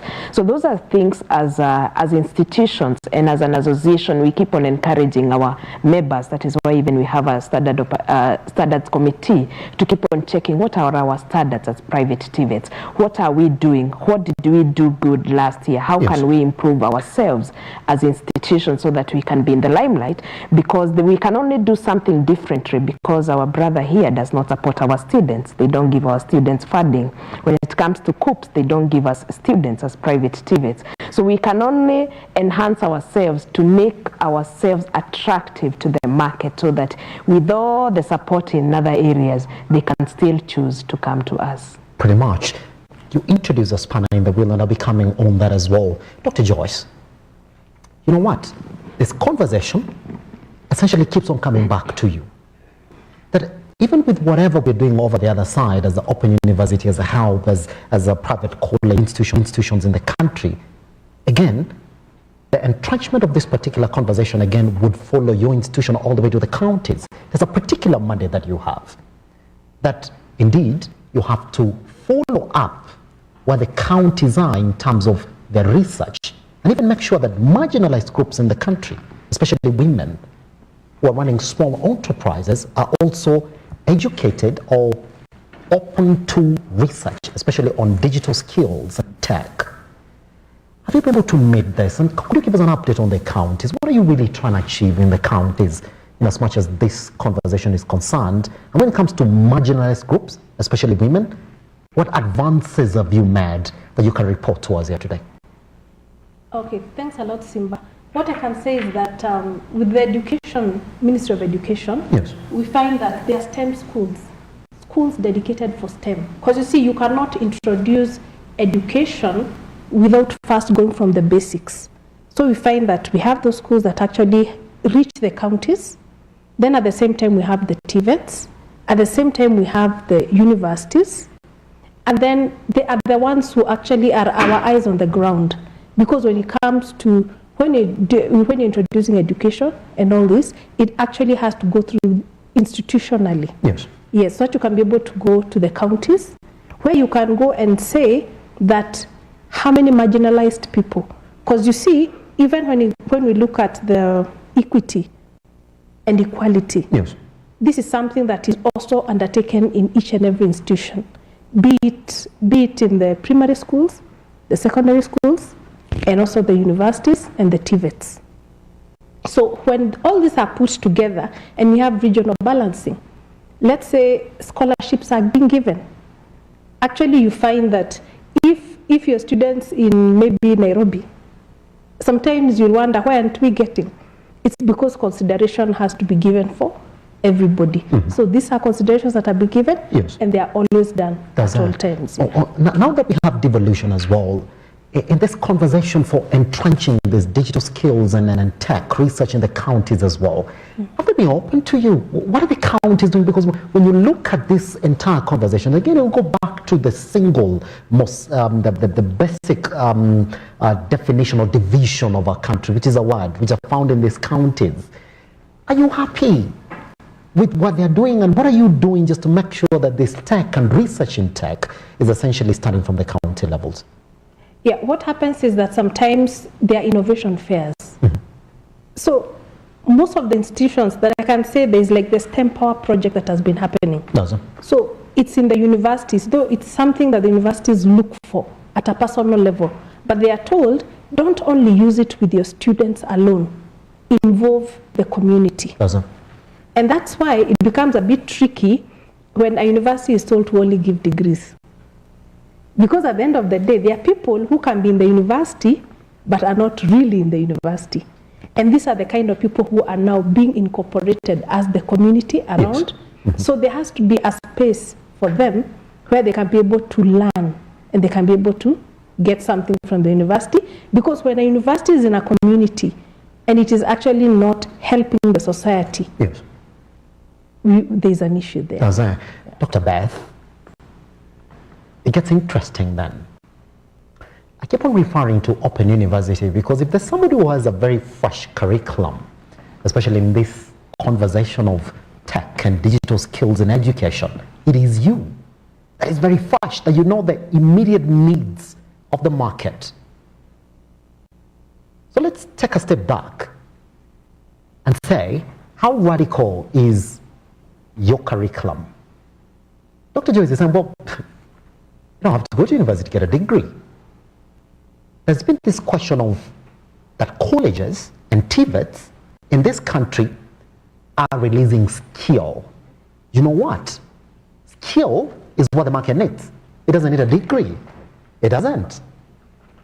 What is Open University of Kenya doing about this particular area of releasing skill as opposed to, and for lack of a better word, because it's been there, it's a cliche, but I'm going to say it, that it is theory-based education. And just before we went on break, I told you that to the point that some employers now would take a university student, train them first on their coast before they onboard them onto the market. But that is not something that happens to students who are coming from TVETs and colleges in this country. They sort of go directly into the market. On a particular area, what is your program? Can you speak about how radical your curriculum is, that is just going to release students who are market ready? Thank you, Simba. As I mentioned earlier, our curriculums were developed intensely, and one of the things that we've ensured as the Open University of Kenya is that our curriculum are competence-based, and at our development stage, for each of the curriculum developed, we'd always ask, why are we training these students? That's so. And we consulted widely, even with the industry. So we brought in even the industry specialists for each of the program, and we designed our programs, our curriculums in such a way that they targeted the market to meet a certain market need, depending on the different areas of specialization. So the other thing that we've done with our curriculum, yes, we've moved from the traditional textbook approach to learning, where you simply go through a textbook and you're required to answer some questions and that's it. Our content is more of learner-centered, where we concentrate more on the practical aspect of the knowledge acquired. So if you go through the content at the Open University of Kenya, it's more of testing on the real-world applications of the knowledge acquired by the learner. Yes. And one of the unique things that we have as the Open University of Kenya, we've adopted the micro-credentials, where a learner is enrolled for a degree program, but after attaining a certain percentage of the course, they are awarded a certificate. And with that certificate, we have a provision for step in, step out. So the learner can step out, go to the industry practice, yes, come back, complete another percentage of the course, go back to the market again, and eventually come back and complete the 100% of the course and graduate now with a degree. Yes. So in other words, we are not offering certificates and diplomas, but we have the micro-credentials model, yes, where we offer certificates after attaining a certain percentage of the course. And this is kind of a litmus test for us, that after a learner goes through the first part of the course, goes into the market, yes, they're able to tell, is this knowledge relevant to the market? If it's not, definitely the learner will not come back. But if they come back, it means they need more from us. Does that? Pretty much. But just before I cross over to Solomon as well, it's a direct question to you as well that I'm going to pose to you now. You know what private colleges and the TVETs pride themselves in? And I will tell you directly what it is. That if you go today and you ask them, how many students have you released in different sectors and industries across the country? Because they're using that as a marketing platform, they'll give you a percentage. They'll give you a number. Dr. Beth, they'll give you a number. They'll say, our students are working in A, B, C, D. This number of students are working in this, and this. That the TVETs and colleges are actively seeking to expose the students to the industry, as opposed to saying, well, we are open university, so once you pass through us, the market is going to know that you're ready. Is that something that you're actively seeking to do as an Open University of Kenya? That you're going to work closely with the market and tell them, you see that application they're trying to develop, you see that particular industry you're trying to develop, we have people who have learned on this particular curriculum. Are we going to see that happen from the Open University of Kenya? Sure. We have that in place. And so what we've done is that we have collaborations, yes, with the industry. So even as we take our learners through the curriculum, we still take them to the industry for practice through the external placements, where they can go for attachment and internship as they go through the program. Yes. So the other thing, we've also given our learners an option of having their portfolios open to everyone, so that any new developments, the market can still keep track of new developments and innovation coming through our university. I'll be coming to you on, are you actively seeking direct placements of these students to these companies and industries. And I keep on telling you this, and I keep on referring this to you, that there are some institutions today, again, if you walk in, and this is happening in TVETs and colleges, where they will tell you that once our students attain a certain training, they go to that particular company. There are those memorandum of understanding, and you find the majority of them are getting onboarded in these industries. Good. Solomon, now back to you as well. Before I go back to Dr. Ekra then, to talk about whether universities are threatening the existence of colleges by handing over diplomas and certificate courses. Here's where we are. You were talking about this need classification. And I told you, majority of these learners that you're trying to find for this particular tech courses, if you ask them today, Solomon, they will tell you, I am very, very needy, regardless. But even this system you're coming up with, they're already questioning it. They're saying, well, how do you know that I'm not very, very needy? Thank you, Simba. I want to assure Daktari. Yes. Previously, we have funded some of your members through a product called Afya Elimu Loan. We are giving loans to private medical colleges, and it really worked. We have been funding private colleges. We work with them through partnership arrangement. Yes. Some of these private institutions, they are giving bursaries in form of support. So we have an arrangement where we can craft something like create a revolving fund, so to ensure sustainability of that fund. So I want to assure Madam, we are doing it even though to a small extent, but we hope that going forward we'll do a major thing. Back to the means testing instrument. Yes, even when we are seated here and someone wants to give us things, we try as much as we can to demonstrate that we deserve more than that's the human nature. To do that, yes. You are supposed now to ensure that you limit subjectivity in the loan application. You avoid what we call that you just decide Simba comes from this, I'm giving Simba to Yes. So we do scientific method. MTI will revise it every year. We do some arrangement, we simulate. We ask all manner of questions, just to know our customer. And then the government is very rich. We have some programs. For example, we know we have some Kenyan senior citizens who have been put on social protection fund. We have pocket of marginalization in this country.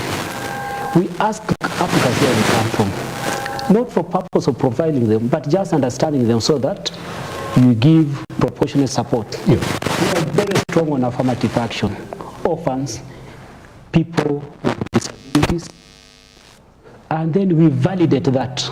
We don't just ask you about if you have disability. We validate it against the database of the National Council of People with Disability. Yes. Just to ensure that we are dealing with credible people. We come to parent socioeconomic status. We can ask you about your income. Mostly we'll give the net income. No one gives you control, how you control the other bulk, but we are keen to mention that net. Because we are competing things as parents which you want to do, and therefore if you just ask for the net income, we may not really get a true picture. Yes. But through your background, the spending on education, where were you in primary school? Where were you in secondary school? You and I, we can be in alliance, but how did we pay that fees in alliance? You went there through an act of charity. When you're asking that application form, there's a place where you ask, were you sponsored? Then you give evidence you attach. We know as government is giving bursaries to students through an Afya, through Elimu scholarship. Yes. We have that database of that. So we analyze and rank these students. It's very objective. And therefore, you will have, cada one, you're likely to see these people like orphans, PWD without any income, and very poor Kenyans whose parents are surviving on social protection. Mm-hmm. We have that database. Yes. And therefore, it's a lot of science in it, supported by data, devoid of any human intervention. Having classified and awarded the students, we also give them a chance to make an appeal. By the time you're applying, let's say my child, I pray that I live longer. Doing an application, then by the time you're submitting an application, something has happened to me, I need to go to the next world. So you give such a child a chance to say, yes, by the time I was applying, I had my parents, but now they're not there. By the time I was applying, my parents were there, but now retrenched. Those type of arrangements. And therefore, I want to assure Kenyans and the viewers that when they hear that means testing instrument, it's not something that discriminates. Yes. It's just something that promotes fairness and equity. We are not equal. Even in society, back in the villages, we are not equal. We ask you about the spending pattern. If, for example, you feel that someone is okay, then you ask that person, how many kids are supposed in university? Yes. When you have 3, you treat that person differently from the same person with 1 child. And therefore, there's a lot of interaction there. Pretty much. You're not out of the red yet, Solomon, because there's a question again that is getting pushed to you. There's a lack of a national identification system as it is currently. Number 2, the lack thereof this identification system has even seen people leave Kenya that you're funding, and you pretty much will not trace where they are. Once we come back to you, you'll be telling us exactly what that is and how you're working within these gaps that are in existence now. Dr. Ndungu, here's what it is. There's a bill seated at the National House, and we do not know when they're going to discuss it. And hopefully, you're going to tell us your sentiments about it now. That is saying, there was a time it was floated some time back, but then it phased out during Dr. Matiang'i's era.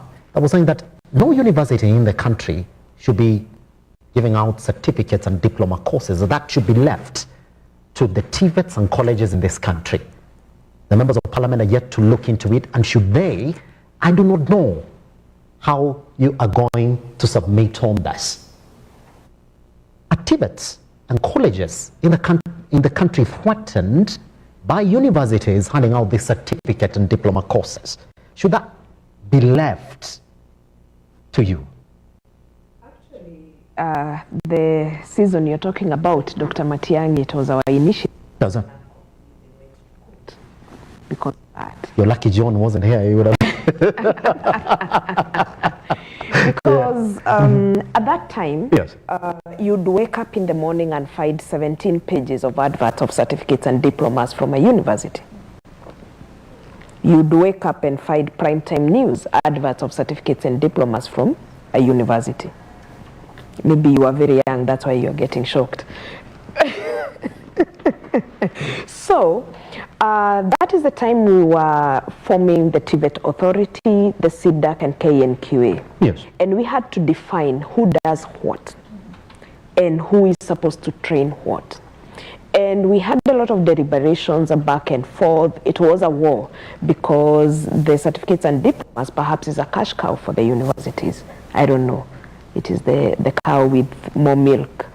Now, our argument was, if you're going to offer certificates and diplomas, then we have to be offering the same qualification. And what do we mean by the same qualification? If my student in our private TVET is getting a diploma from NEC, a diploma from ABMA, from ICM, a diploma from an accounting course with CASNEB, then your university students are supposed to do the same. And that lobbying was very successful because it led now, and you have to be accredited. For you to offer that, you need to be accredited by the TVET Authority, even as a university. Yes. It goes without saying, TVET Authority cannot accredit a university. That is the business of CUE, Commission for University Education. So what did universities do? They had to open small colleges that are affiliated to the universities. So we have a few universities that now had to comply with that law, and now we compete at the same level. And that is what we were looking for, because we need to give our students and to stop the social preference for university education. Yes. Because the social preference for university education has been one of the reasons why we have a lot of people graduating for jobs that don't exist. Because everybody just wants to say, I am in the university doing ABCD. And the negative connotation that TVET is for failures, that was the kind of message that the public would consume. I don't want my child.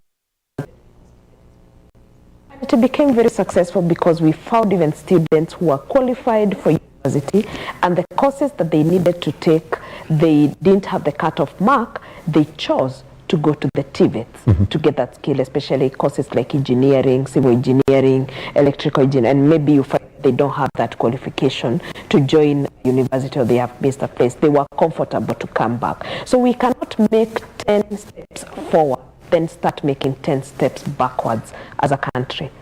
Because we need to produce more technicians, we need to produce more skilled labor. We cannot, when you look at the employment, as a degree holder, you're supposed to start at least from a managerial entry position or supervising others.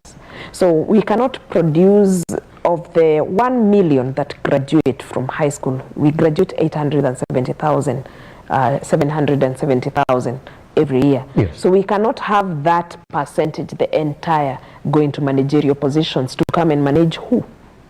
You know, these are real, we live in a real world with real issues, and it is real practical when it comes out here.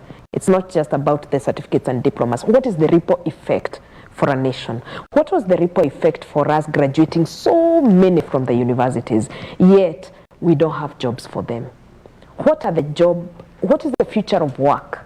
That is what we should be looking at as a country, not just saying that this law, we need to have these courses with these. And will the university professor be supervising a certificate student or a PhD student? That's a question maybe the universities can be able to respond to. So for us, where we sit at as the private TVETs, if the universities want to offer certificates and diplomas, you're welcome, but we compete at the same level.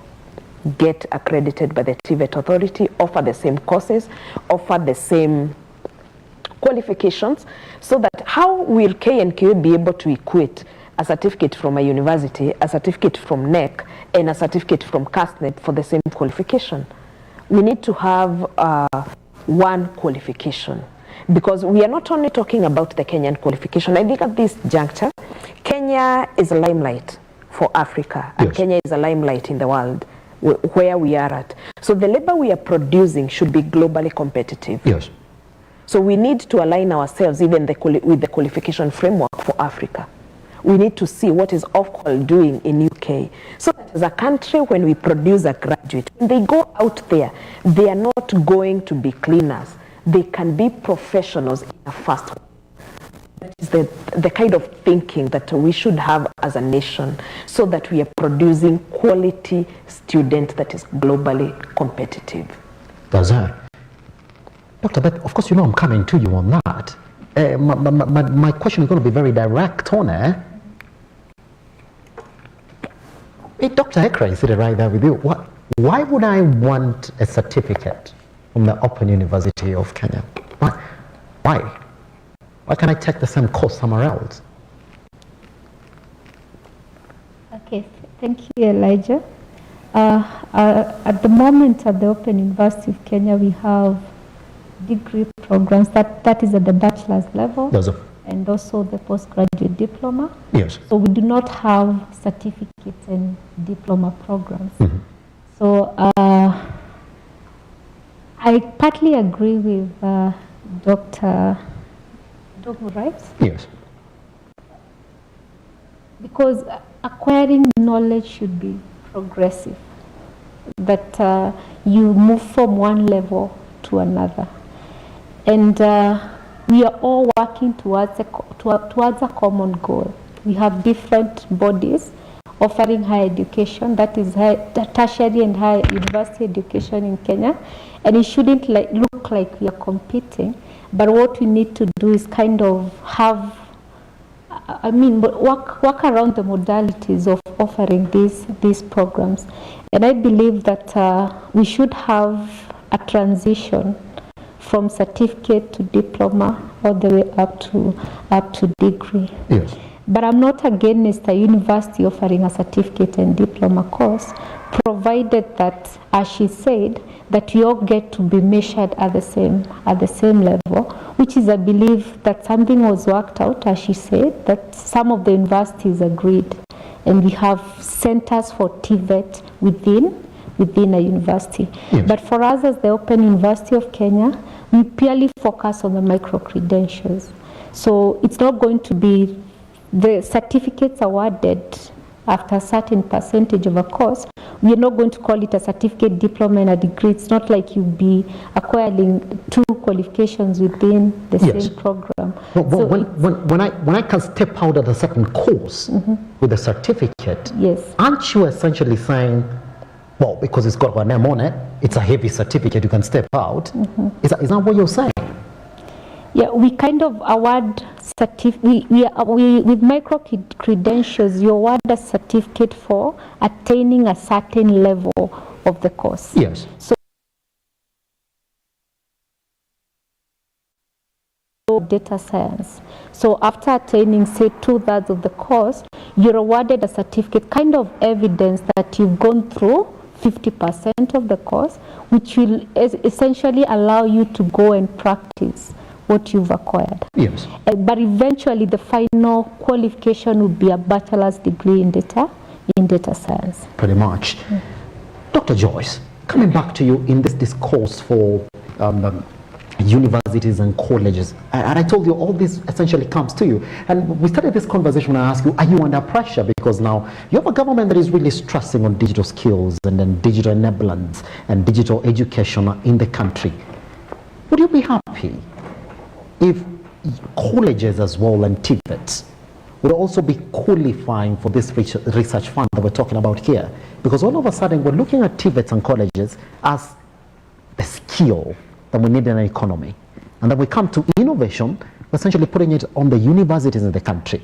But then there's a clash that when employers look at the graduates from universities, they're saying, well, they might not necessarily have the skills that we're looking for. Wouldn't it be easier if you changed your policy and say, well, guys, on this particular area for research fund, let's also colleges and TVETs in the country get this money so they can go and use it for research? Okay, thank you, Simba. What I can say is that no one has told TVETs not to apply. Do they apply? When you look at the stats?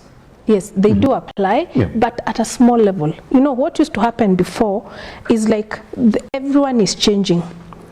The TVET teacher before was very technical, but the TVET teacher now is a PhD holder. So you're finding that when they do their collaborations, when they come and actually give their portfolios, when they come and give their proposals, the TVETs are inside. Because the universities realize if I have to do something practical, a certain part of the proposal or the part that I'm doing, they can't do without the TVET.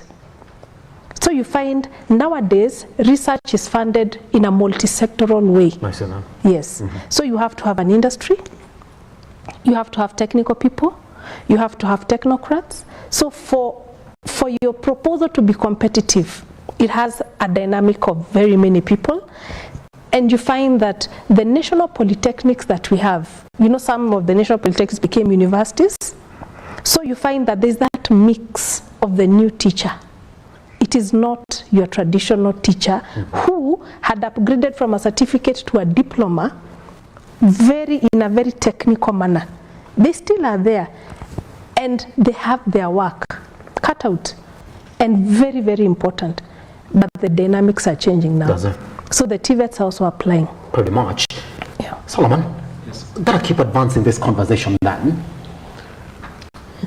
Somebody said 70% probably to a total orphan in the identification system on a need basis. Good.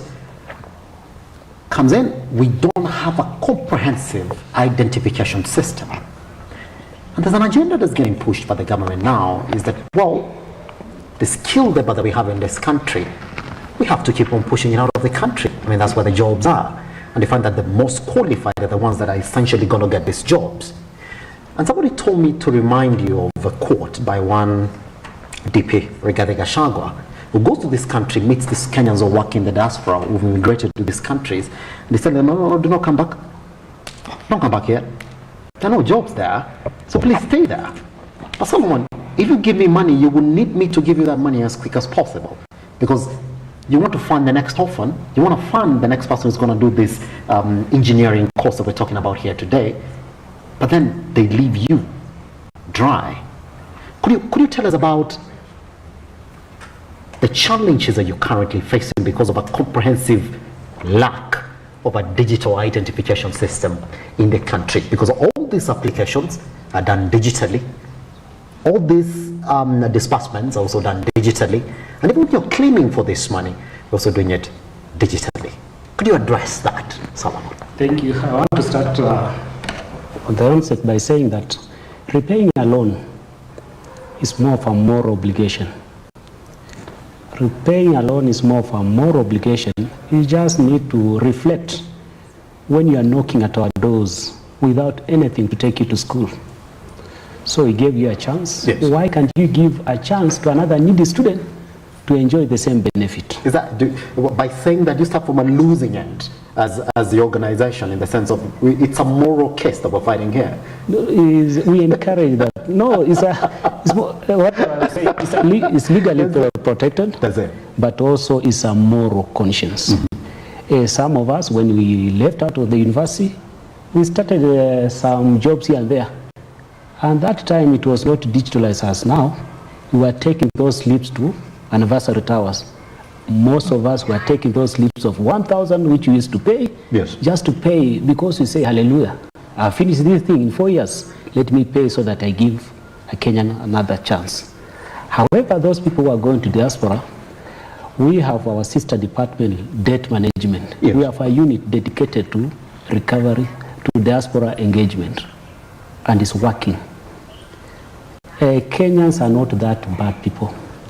Most of them, they repay the loan without coercion.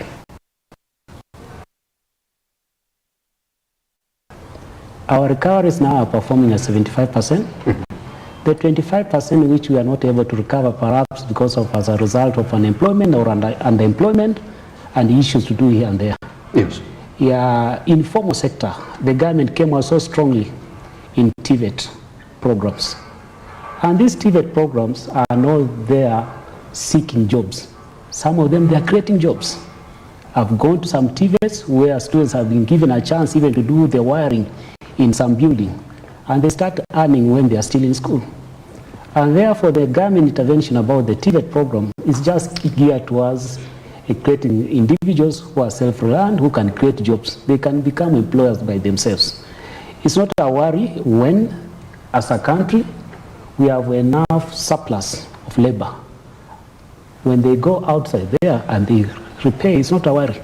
And I want to assure you, Simba, that one government policy intervention also creates a need for another policy intervention. Because as they go out there, we have a department, a Ministry of Foreign Affairs. Yes. Yeah, recovering loans from diaspora, we are recovering. So it's not that we are lost. And then we cannot say that we don't have a national identification system per se. Yes. We can say that it can be improved, but you are able to identify what you want. And most of our applications, they are not about subjectivity, but supported by the data. And I like the discussion which my fellow panelists are bringing on table, because they are talking about quality. When you enhance quality, and there's a match between what we are producing and what the labor market demands, and it means that most of these fellows, they are going to get some gainful employment. And when they get some gainful employment, I just receive their recoveries at the comfort of our office. So we encourage Kenyans to repay. Yeah, pretty much. Solomon, across swiftly from you to Dr. Ekra as well. Big concern here that you have to start now addressing on a personal level. We're talking about these digital skills and the dispensation of tech jobs. There's this notion, I wanted to call it a connotation, but it's not, it's just a notion, that if you go to a private university, a private college in this country, is that you have money. That generally, the quality of education they're going to get in these private TVETs and colleges is a bit of a higher standard than what your counterparts in publicly owned private universities and TVETs are getting. So you have these students you're releasing to the market, and so you find that majority of students, especially in the last intake, where we had 6,000 students who are qualified to go to university, and then they say, are not going to go to university. You find the majority of them are going to TVETs and these private-owned colleges in the country. But then, there's a standardization of curriculum in this country where you find that private TVETs and colleges are not essentially teaching something that is off curriculum. Could you address that, Dr. Ekra? What is this notion, what is this perception about private TVETs and colleges in the country? It is not a notion, it's not a perception, it's a reality. If we are offering quality, you should clap for us.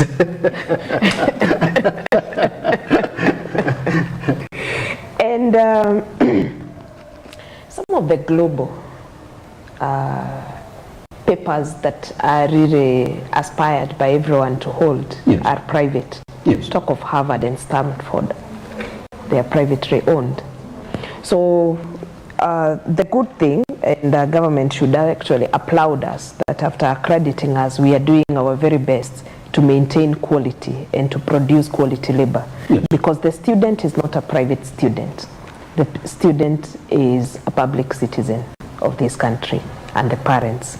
So this is why even we keep on telling government, give our students funding, because they are not private students. They are just a Kenyan student who also contribute, their parents contribute to the taxes of this nation. We have been requesting COOPs to give students to us, not even pay for them, because government has said they don't have enough even for the public ones, but at least even a self-sponsored student who is looking for a particular course but they don't know where to get it. So if they don't know where to get it, TVET Authority and COOPs know that we exist. So that student can be directed that you can select this institution, but you'll be a self-sponsored student.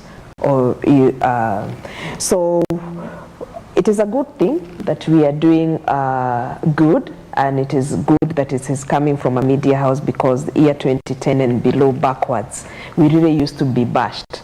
But we rolled our sleeves and we enhanced ourselves to do quality. Because you see, you have to look for these students as a private institution. These students have to pay for themselves. So automatically they will demand for quality. And also for continuity, you need to show where is this student going after they are done. So you'll have the initiative of partnering with organizations. You'll have the initiatives of partnering with outside the country, so that at least you can have your students being placed everywhere for continuity, and also we can have the country also learning from us. Our private institutions are the institutions that started even this labor export, for example, Germany. One of our private institutions started training German and sending students to Germany. And now it has become a national issue. Even the government has taken it up. It was an initiative of a private institution called German Institute of Professional Studies in this country. So when a private sector is doing something, it should be embraced and they should be clapped for, because that is something to learn, even for everybody else. Because I believe even the public universities, they would want to produce labor that is absorbed, not labor that is making videos on social media and complaining that I didn't get this chance. And when we look back where we are coming from in the education sector, and the level of attention that education sector has been getting, and the level of funding in terms of national budget as a nation that the sector is getting, and it is important that we are taking it as a knowledge economy, is an important pillar for the nation, because we produce a few natural resources, but we can be countries like India. If you look at every senior global CEO, talk of Google, Pepsi, these serious organizations, you'll find Indians. So what is it that India did with educating their population that we can be able to do as a nation, so that we can be able to have people even from our public universities? I was looking at data when I was privileged to speak in a particular global platform. I was looking for data, and it was interesting to find that we have 15,000 expatriates from Kenya spread across the world. it was interesting to find that we are number 7 in Africa in terms of quality education. Yes. So we can only keep on enhancing our quality from the public, from the private. And some of our private TVETs, actually, we partner with public institutions. Why do we do that? Because the public institutions might be having very good facilities, but they don't know what to do with them. Yes. So us as the private institutions, we have what we can do with these facilities, and then we can have a mutual beneficial kind of relationship, not competition. Because the future of leadership is not competition, it's collaboration. So we need to collaborate with government, we need to collaborate with the public institutions, we need to collaborate with the media, with everyone, for the benefit of the nation. Pretty much. Dr. Beth, I want you to get ready, because I want to take a minute to answer this then. We're here talking about digital skills, quality education. Like, where are we when it comes to education in this conversation for tech and digital skills? Yes. Dr. Ekra, this is the question I want to put to you. You did listen to the PS education, Ben Yosan, the other day. But he said, well, we have a lot of people who not qualified to go to university. Now, let me point you out to something that he said. He said, well, guys, do not worry. We do not want anybody to miss out in higher education learning in this country. All those guys who got below the mark for getting into university and some of the colleges in the country, they're going to be absorbed into the TVETs and colleges across the country. Dr. Ekra, were you a bit concerned by that particular statement that, well, they haven't qualified to go to university, but none is going to miss an opportunity in our higher learning education system in the country? Are you comfortable talking about quality education in this aspect of digital skills and tech when you're going to get somebody who's got a D+ from high school and there's a directive that, well, you got to take them in because they're not qualified to go to university? What did you fall in that conversation? I know, Simba, you are avoiding to say 40,000 is. Directly, yes. Directly. And it is good that we help the viewer that joining a TVET does not mean that you're a failure. Perhaps you were tested for things that you are not passionate about. You can be very good at crafting this, but you're not very good at remembering what the teacher said in class. Because our Form 4 test is memory test, basically. So you're not very good at remembering what somebody else said, but you're very good at doing something. That was not tested in their Form 4. And I'll give you an example. I happened to be part of the World School Summit as a speaker recently. And I met a Kenyan in Dubai working with Emirates as an engineer. And he told me he's a class 8 dropout. That shocked me. Because they are looking for what can you be able to do, and they trained him and everything. But here we are so much interested in the grade. What did you get? Where did you get? What do you have? But not what you can be able to do. This country that we are just about to export 250,000 Kenyans, as the president said, Germany, they don't go to the university. They choose TVET. They choose skill. Actually, their professors have been exported to China for very many years because they don't have anything to do. So the sentiments of our peers, he meant well, but we want to misinterpret those sentiments. It is okay to go to the university. It is okay not to be able to go to the university. The goal is, where will our student meet at the top? If you are a plumber, become the very best that there can be in this country. If you're a lawyer, become the very best because you made it to the university. If you are a doctor, become the very best. If it is a nurse. And picking up from where Open University talked about, there is something that we need to educate our viewers, or that student who is feeling like, I didn't make it to the university and I really wanted one time to wear a gown and graduate in a university or a compound. Apart from visiting a friend who is studying in the university, there is a pathway for them to be able to get to university. Yes. If you got an E, you can do the artisan courses, these hands-on, by joining a vocational institution or vocational training. If you got a D minus, you can start from certificate course. If you got a D, you can start from certificate course. Then after certificate course, even a D plus certificate course. If you got a C minus, you can enter to a diploma immediately. Doesn't matter what diploma, whether it is nursing, whether it is teaching. If you got a C, the same thing, you can start from diploma. And once you get a diploma certificate, and you see, if you started with vocational training, you can now go to certificate. After certificate, you go to a diploma course. Once you have your diploma course, it is a qualification for university entry automatically.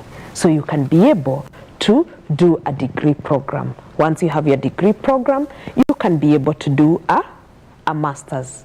After the master's, you can be able to do your PhD. So all hope is not lost, because there is one student who didn't make it to the university because perhaps they were sick during the exam, but they are university material when you look at their performance. Yes. So they need to know that there is a pathway, a set pathway that they can be able to get to where they want to get. And we have examples. We have our former PS, Dr. Kebit Desai.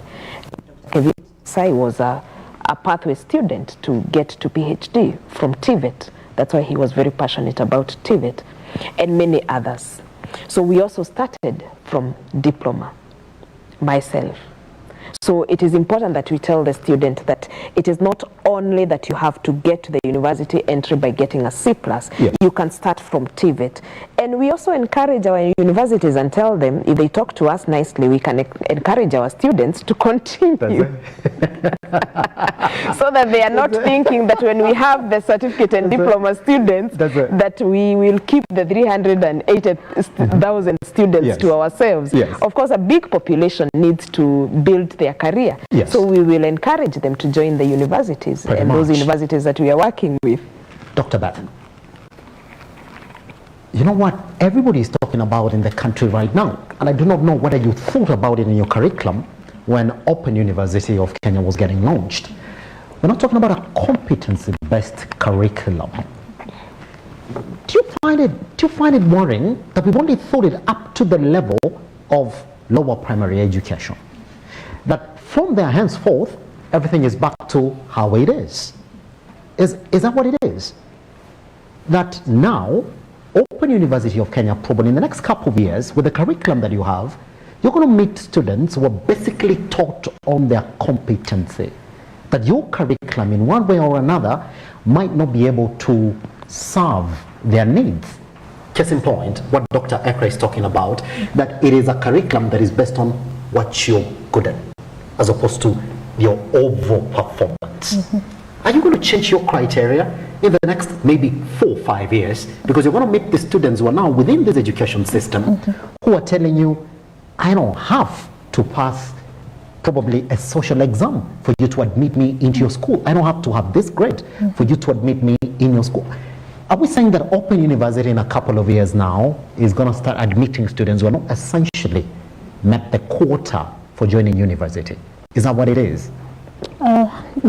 Not really, because one of the advantages that we have being the newest university in the nation is that we developed curriculums at a time where there are a lot of reforms going on in our education system. Yes. And so we kept in mind that in future we shall be admitting students who've gone through the competence-based curriculum. Mm-hmm. So we made sure that our curriculum were competence-based.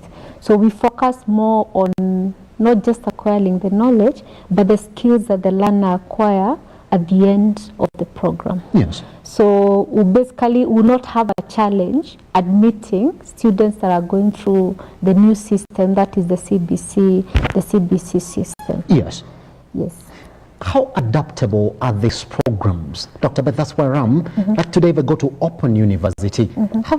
How is any of your programs, in one of the courses you mentioned here, probably on the technology course, how is it just based on my skill? You know, teachers are telling you, we know exactly what they're teaching them to do. It's a specific thing that they got to do for 3 years or 2 years. And once they are fully equipped on it, that's exactly what they're going to meet on the ground. It's nothing different. But you see, your role as Open University changes. That you're exposing them to this skill, but then you do expect some sort of innovation to also come from the students. How adaptable is your program? Is it an essentially completely different program from what a university, probably like the University of Nairobi, would have? Okay. I get your question now. Yeah, our programs are unique. Yes. And I mentioned earlier that our content is more of learner-centered than teacher-centered, where we have the learner going through the process guided by an instructor. Yes. So actually at the Open University, we don't talk about lecturers.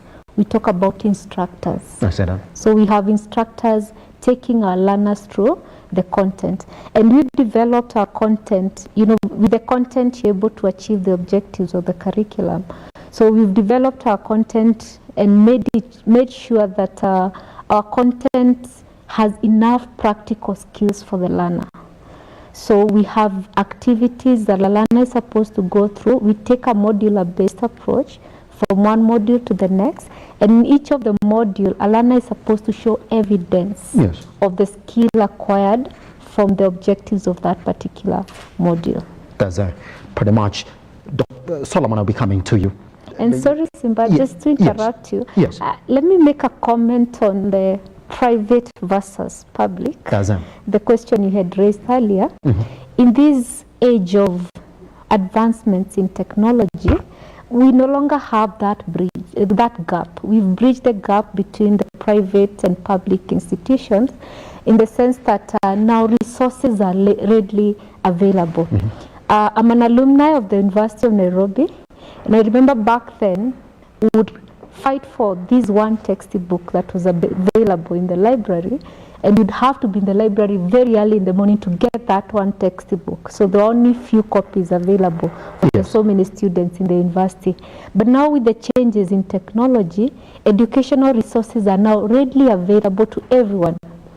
And we have open educational resources that learners access free of charge at no cost. And that's bridging the gap between the private and the public institutions. Dr. Joyce talked about my loft, my library on my fingertips.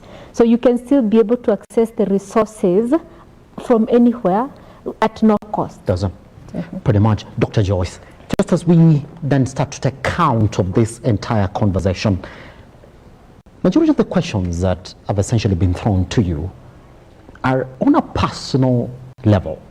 In an economy that is stressing on this particular area for education and research, could you point out some advancements within your authority that you will sit here today and say, this, as Dr. Joyce, waking up every morning to go to work and fight for this makes me happy that we've made advancements in this particular area. Could you point out two of those that essentially would affect the entire outlook for education and research in tech and digital skills? What I can say is that I'm not even proud of just two, but many. Why? We have gotten to a point whereby our students and their lecturers, because we do training, we do training whereby we try to change the mindset. And then when we change the mindset, here I'm speaking on the Ministry of Education. So it doesn't matter where you go. When we train TVET and university, we don't discriminate.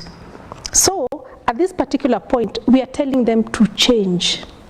We are telling the students, and actually CUSPS has done something very important, because students are choosing courses after getting their grade, and they are choosing their choice.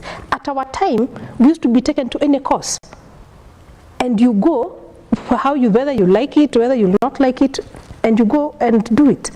But right now, students are choosing. How do you choose? What you're passionate about. And as we've been told, if you didn't get the grade to get to university as an engineer, you can still become an engineer at the TVET level. And this mindset has actually changed. And it's unfortunate, but the statistics tell us very well that the richest people are TVET alumni. Unfortunately, but that's a fact. Is that? Yes, because a TVET alumni goes in for what they are passionate for. They choose what they want. When they choose what they want, they actually go there and work passionately. They work with their whole life. and they know what they want. Yes. We are now gearing this to the universities. Are you going to do a certain course because you like it, or because you're pushed, or because your mother or your father told you? We have a group of people who are doing it because they love it. So what is happening? We are now pushing the agenda for innovation. And we are finding that we are getting a lot of innovations from our students and our staff. And their mindset has changed. These startups, yes, they're for very young people. You look at startups, and people are thinking differently. You'll find a student who has no business doing a CV, maybe a CV to go and say, I want to start a company. And so when I say I'm proud, I can actually tell you that when we do exhibitions, I don't know whether I should mention any university. Oh, yes, you can. But you talked about the phone. Yes. But JKUAT has the Taifa laptop and the iPad. I think the phone is there, or it can be made. We've not seen it yet. It's a good thing that we have a representation from the University of Nairobi now. They're going to be able to answer that question for us. Yes. Mm-hmm. Oh yes. Mm-hmm. Yeah. So you find that one was just one amongst many. Yes. And we are having so many innovations that have been done by our TVET and our university students. Yes. The only problem we have is for industry, the philanthropist, to come and partner with these innovators, produce this, and the minute a student gets an innovation, I can assure you right now, we have students who have started companies and they have employed each other in a class from the university and from TVETs. So when I say I'm proud, I can actually tell you that these things are happening. Yes. And it's because of the training that has been going on, and this is what pushes us. And we know it is there. It's just unfortunate that because of our budget constraints, we can't put as much money to research and innovation development. But I can assure you, so that so someone can see, when people plant 611, 615, everyone knows about that. Where did it come from? Curry. They bred that breed. But somehow, by then, the innovators, we had a director who was in our directorate. Yes. He done, I think, 25 breeds. But by then, they didn't know about IP, intellectual property. So they did not get royalties. So if they got royalties from this, they would have been getting maybe a shilling from every packet that every farmer gets. Would have actually eradicated poverty. It's that knowledge. It's just that small knowledge that we need to tell everybody about. So every student should think, what is the gap? Why do we have to import anything when I can do it myself? If you feel you're passionate about making women beautiful, do your own makeup. It's not rocket science. Nairobi University is here. It's a good thing that Dr. Michael is here. They have Ngisi toilets. They have, I'm just saying theirs. They have a Ngisi toilet. They should be asking the president in the houses being built, why don't we put our toilet in each and every? That would be the sink, the toilet. We have all these innovations. If we, the private sector, can look at what we have, believe you me, every innovation can fit into our system, and we can make factories that can employ the rest of us. Pretty much. Solomon, just before I cross over to our new panelist, Dr. Michael, here's the thing. The question that everybody is asking is, how has morphed now, where you're now funding students as opposed to universities now? What is the next stage for how? And from this perspective, is it going to become untenable now that more admissions to universities are growing? There is more pressure on you to fund the students. If that is going to be tenable, if you're not going to be able to fund these percentages that we're talking about, owing to the number of students who keep on increasing going to these universities each year, what is the next stage of help in this conversation for funding higher learning education? Yeah, thank you. What's happening, we are doing it on a graduated scale. Yes. We started with the KCC of 2022. Those are the ones who are enjoying the beneficiaries of the new funding model. The second years and all the way to fifth and sixth years, depending on the course duration, They are still on the old model. Old model. Yes. And then with the loans that we are giving, they are not. There was an issue for the loan burden. We capped them at 30%. At 30%. Are you addressing the new model now? Yeah, the new model. 30% of the program costs. Yes. That's the maximum loans that we are giving. Yes. To the students. So the model also got a bit of an adjustment. Yes. Once you looked at how practical it is to go on with the 30% loan. Yes. And then with a higher portion in form of scholarship. Does it? Yeah. Mm-hmm. So the loans, because of the actual program costs, we are concerned about sustainability. Does it? And then burdening students when they graduate. They have other obligation to meet apart from paying the loans. That's a fact. Yes. You cannot graduate from the university and then you start just servicing your help loan alone, and that's why we capped at 30%. Yes. And one of the issues also that we are doing that one because these loans are being repaid. They are being repaid. And Madam has clearly indicated that TVET space where we have ventured, they are the richest. I tend to agree. Yes. Because most of these students, they are not heavily relying on employment. Yes. They are creating their own. When they are in school here, they are doing online writing. I've had a situation where universities are having challenges with students for not attending all the mandatory contact hours. They call it contact hours. And that's why the Open University of Kenya is offering alternative for these school students who opt now that they can work as they study. Yes. So we are also encouraging repayment of the loans, and sometimes also you find that parents apply for these loans not because they are needy, but because of cash flow challenges. We are also within our strategy, we are encouraging early repayment of the loans if the parents can be able to assist their kids to repay those loans early, even when they are studying. Yes. And therefore we are concerned about the sustainability of that loan, and the projections are showing. Yes. But the question now, education now, to spend on education, because the numbers are showing, the numbers are going up. And the projections that we have given the projection up to 5 years. And when that one is factored in the medium term plan by the government, there is that possibility of providing reliable resources, even though we have other competing priorities that the government is supposed to provide.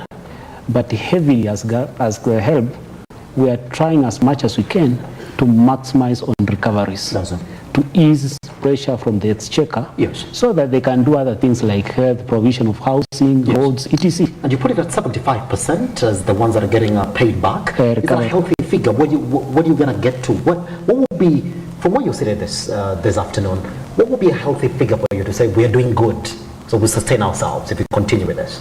75% is still an A minus or something like that. But we aim at getting an A. Depending on the university. I don't know what depending on the university and then the economic status of the country. That's it. Yeah. Pretty much. Yeah. That's why we'll be coming to you for closing sentiments. If you can allow me, let me just introduce yes, Dr. Michael Ngawi, who is the Registrar Academic Affairs right here at the University of Nairobi. I'm going to throw you directly into the conversation, and you only have 3 minutes because I would like to go through the panel so that we can take the closing sentiments of where we are as a country and the gaps in terms of answering these questions on the role of education in a digitally disrupted future and present. Dr. Michael, question was, there's a conversation that is not coming up from the University of Nairobi, that when it comes to tech innovations, industry innovations, is it because we don't have the numbers? Is it because we don't have the examples? Could you tell us where these innovations are? Where these funds are, like we asked?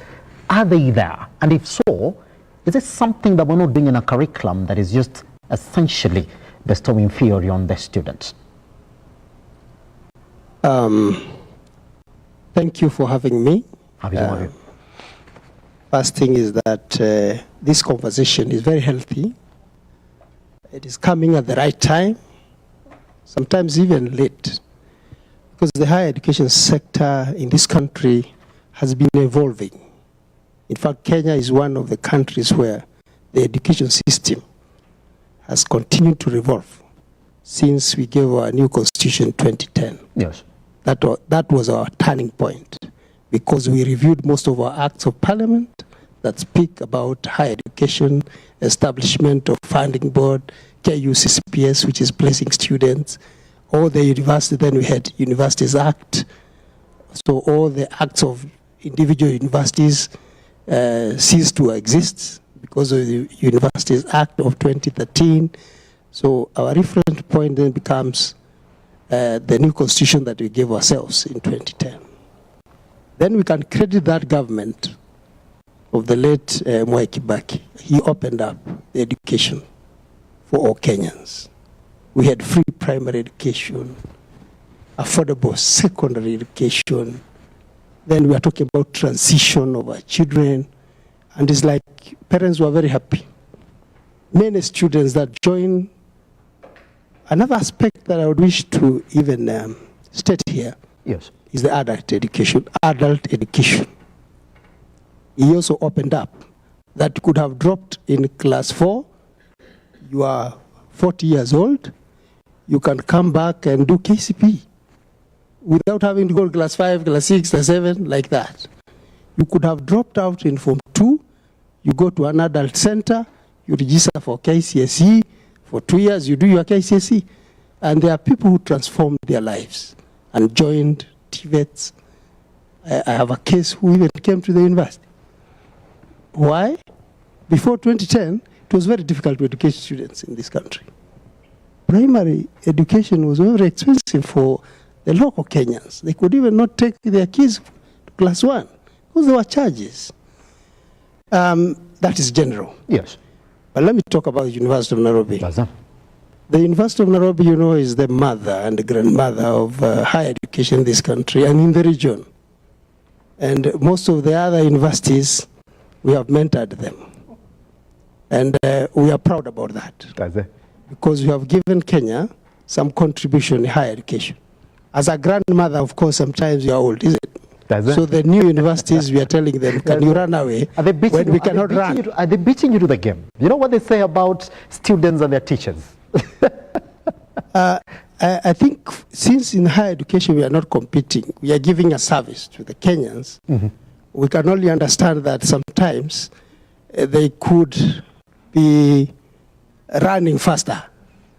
But when it comes to then when you need to bring this conversation and then you want to like cooperate, coordinate with the like-minded, then we need to then come together and address issues that affect Kenyans as universities and be able to even justify the kind of money we are getting from government.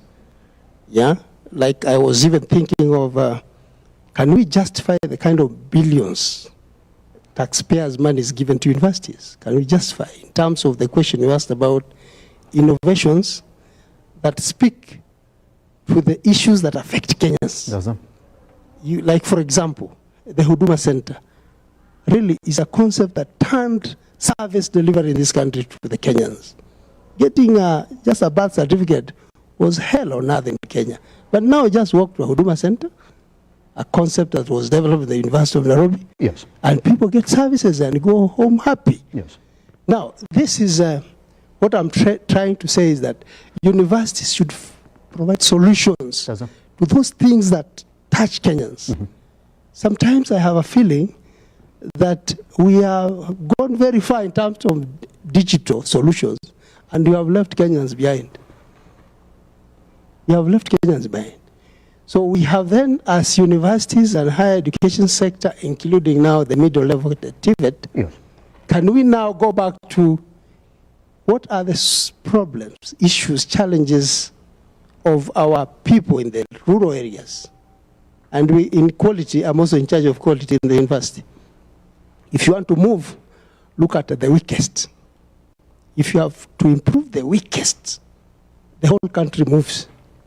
That person who cannot educate the children, that person who cannot put food on the table, that person who is having issues of housing, if we are able to solve the basic of the person who is the weakest, the whole country moves. Yes. But we tend, over time, to concentrate on the strongest. And we miss a point. And the University of Nairobi, with our colleagues, if we have proper structures, we can justify the kind of money the government is putting in universities. Yes, pretty much. Yes. Guess what? But, it's starting a conversation that I wish he was here from the get-go to represent the University of Nairobi. Dr. Ekra, I'm going to just give you a minute. You're actually on countdown now. As I ask you the question, you only have a minute to respond to it. So your closing sentiments. Your association, where do you see it in the next few years? I don't want to put a timeline on it, in this conversation for tech and digital skills. Okay, thank you so much, and thank you, Dr. Michael, because you have brought in even a factor that we forgot to mention, and I think I borrow an extra 30 seconds because it's important for the viewer. And this is, he has talked about the person who never went to school being able to go back and get a Form 4 certificate. It's important the viewer also get to know that there is something that we call recognition of prior learning. And this is good for that person who is working as a mechanic, but they have no papers to show. They have the skill, but they have nothing to show. So they cannot even get jobs with corporates. They cannot get, they cannot give their services to government, but they are the best in the market. So they can be able to walk to an institution, and through recognition of prior learning, they'll be able to get a qualification. Although Dr. Michael is making us feel small about our universities, where we are coming from, he's just struggling with humility, but we understand when you are a giant in the industry, it is normal to struggle with humility. But we will catch up the other institutions, and we are learning. We have a good grandmother who is teaching as well. So as an association, of course, we see as to having contributed to labor in this nation, and the labor that is highly demanded across the world, because the current students that we are producing, we are preparing a global citizen, and global citizenship is very important as we also align ourselves with the SDGs that where the world wants to see itself. And digital skills and digitization is a must, whatever course, whatever training that we are offering. Pretty much. Dr. Beth, just 1 minute as well on this particular question. Open University, when are we going to start auditing you in response to our theme here today about digital skills and tech in the present world? Okay, I think you're already being audited, because Open University is a new thing, especially in the Kenyan education system. Yes. And so far we've been getting very positive reviews from our learners and even from the members of the public. And we want to believe that we are going to deliver in terms of what we've promised. We've set up as a university for an innovative university for inclusive prosperity, and we intend to keep it that way in terms of the quality of the programs that we offer. Yes. Solomon, 75% of the loans that are coming back to you is a very good number. But as you close this conversation, I mean, help in this conversation for enabling education and tech and digital skills. What do you see yourself in the next couple of years as an organization? About the digital skills? Yes. Yeah, I was eagerly waiting to be asked that, because you avoided. But when COVID came, there were some responses. One of the immediate responses was to limit movements. And how did we achieve this one? We had to develop paperless application. Yes. And where we see ourselves, we want to see ourselves to be somewhere like where we can really encourage these students as they apply. Yes. We are doing a lot of online financial literacy, so that these students, when they go to the university and they get the upkeep, they should not visit that place where most of us visit after work. They should limit that money. We are doing a lot of online engagement with students. Yes. And by the time I see ourselves in the next 5 years with this actual program course, we want a Kenyan, by the time is transiting from high school to university, we have developed something that we can call a student loans scholarship calculator, so that the students then can just click, put some data, they see where they are, and then for purpose of planning. Because I want to say, Kenyans as viewers, please don't avoid a course because we perceive that course as most expensive.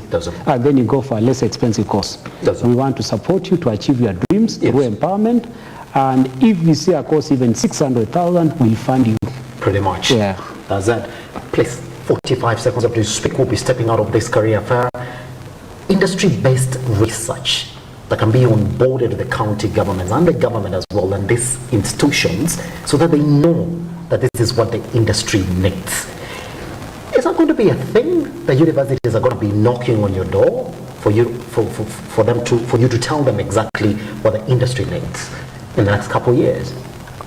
Yes, so the ministry would like to leverage on the triple helix at the basic level, whereby government is the enabler, academia produces the solutions, and industry comes and gets solutions from academia.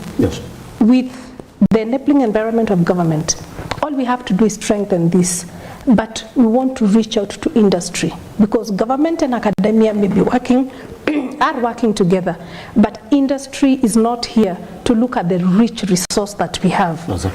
And academia has so many solutions for what the industry is looking out there. Don't go to India, don't go to China, don't go to America, don't go to another place. Just come and tell a student, fabricate for me this. Why do we have to go and get mechanization for our farms from elsewhere? Tell a student, do this for me. And believe you me, all those are there at the prototype level. Please fund our innovations.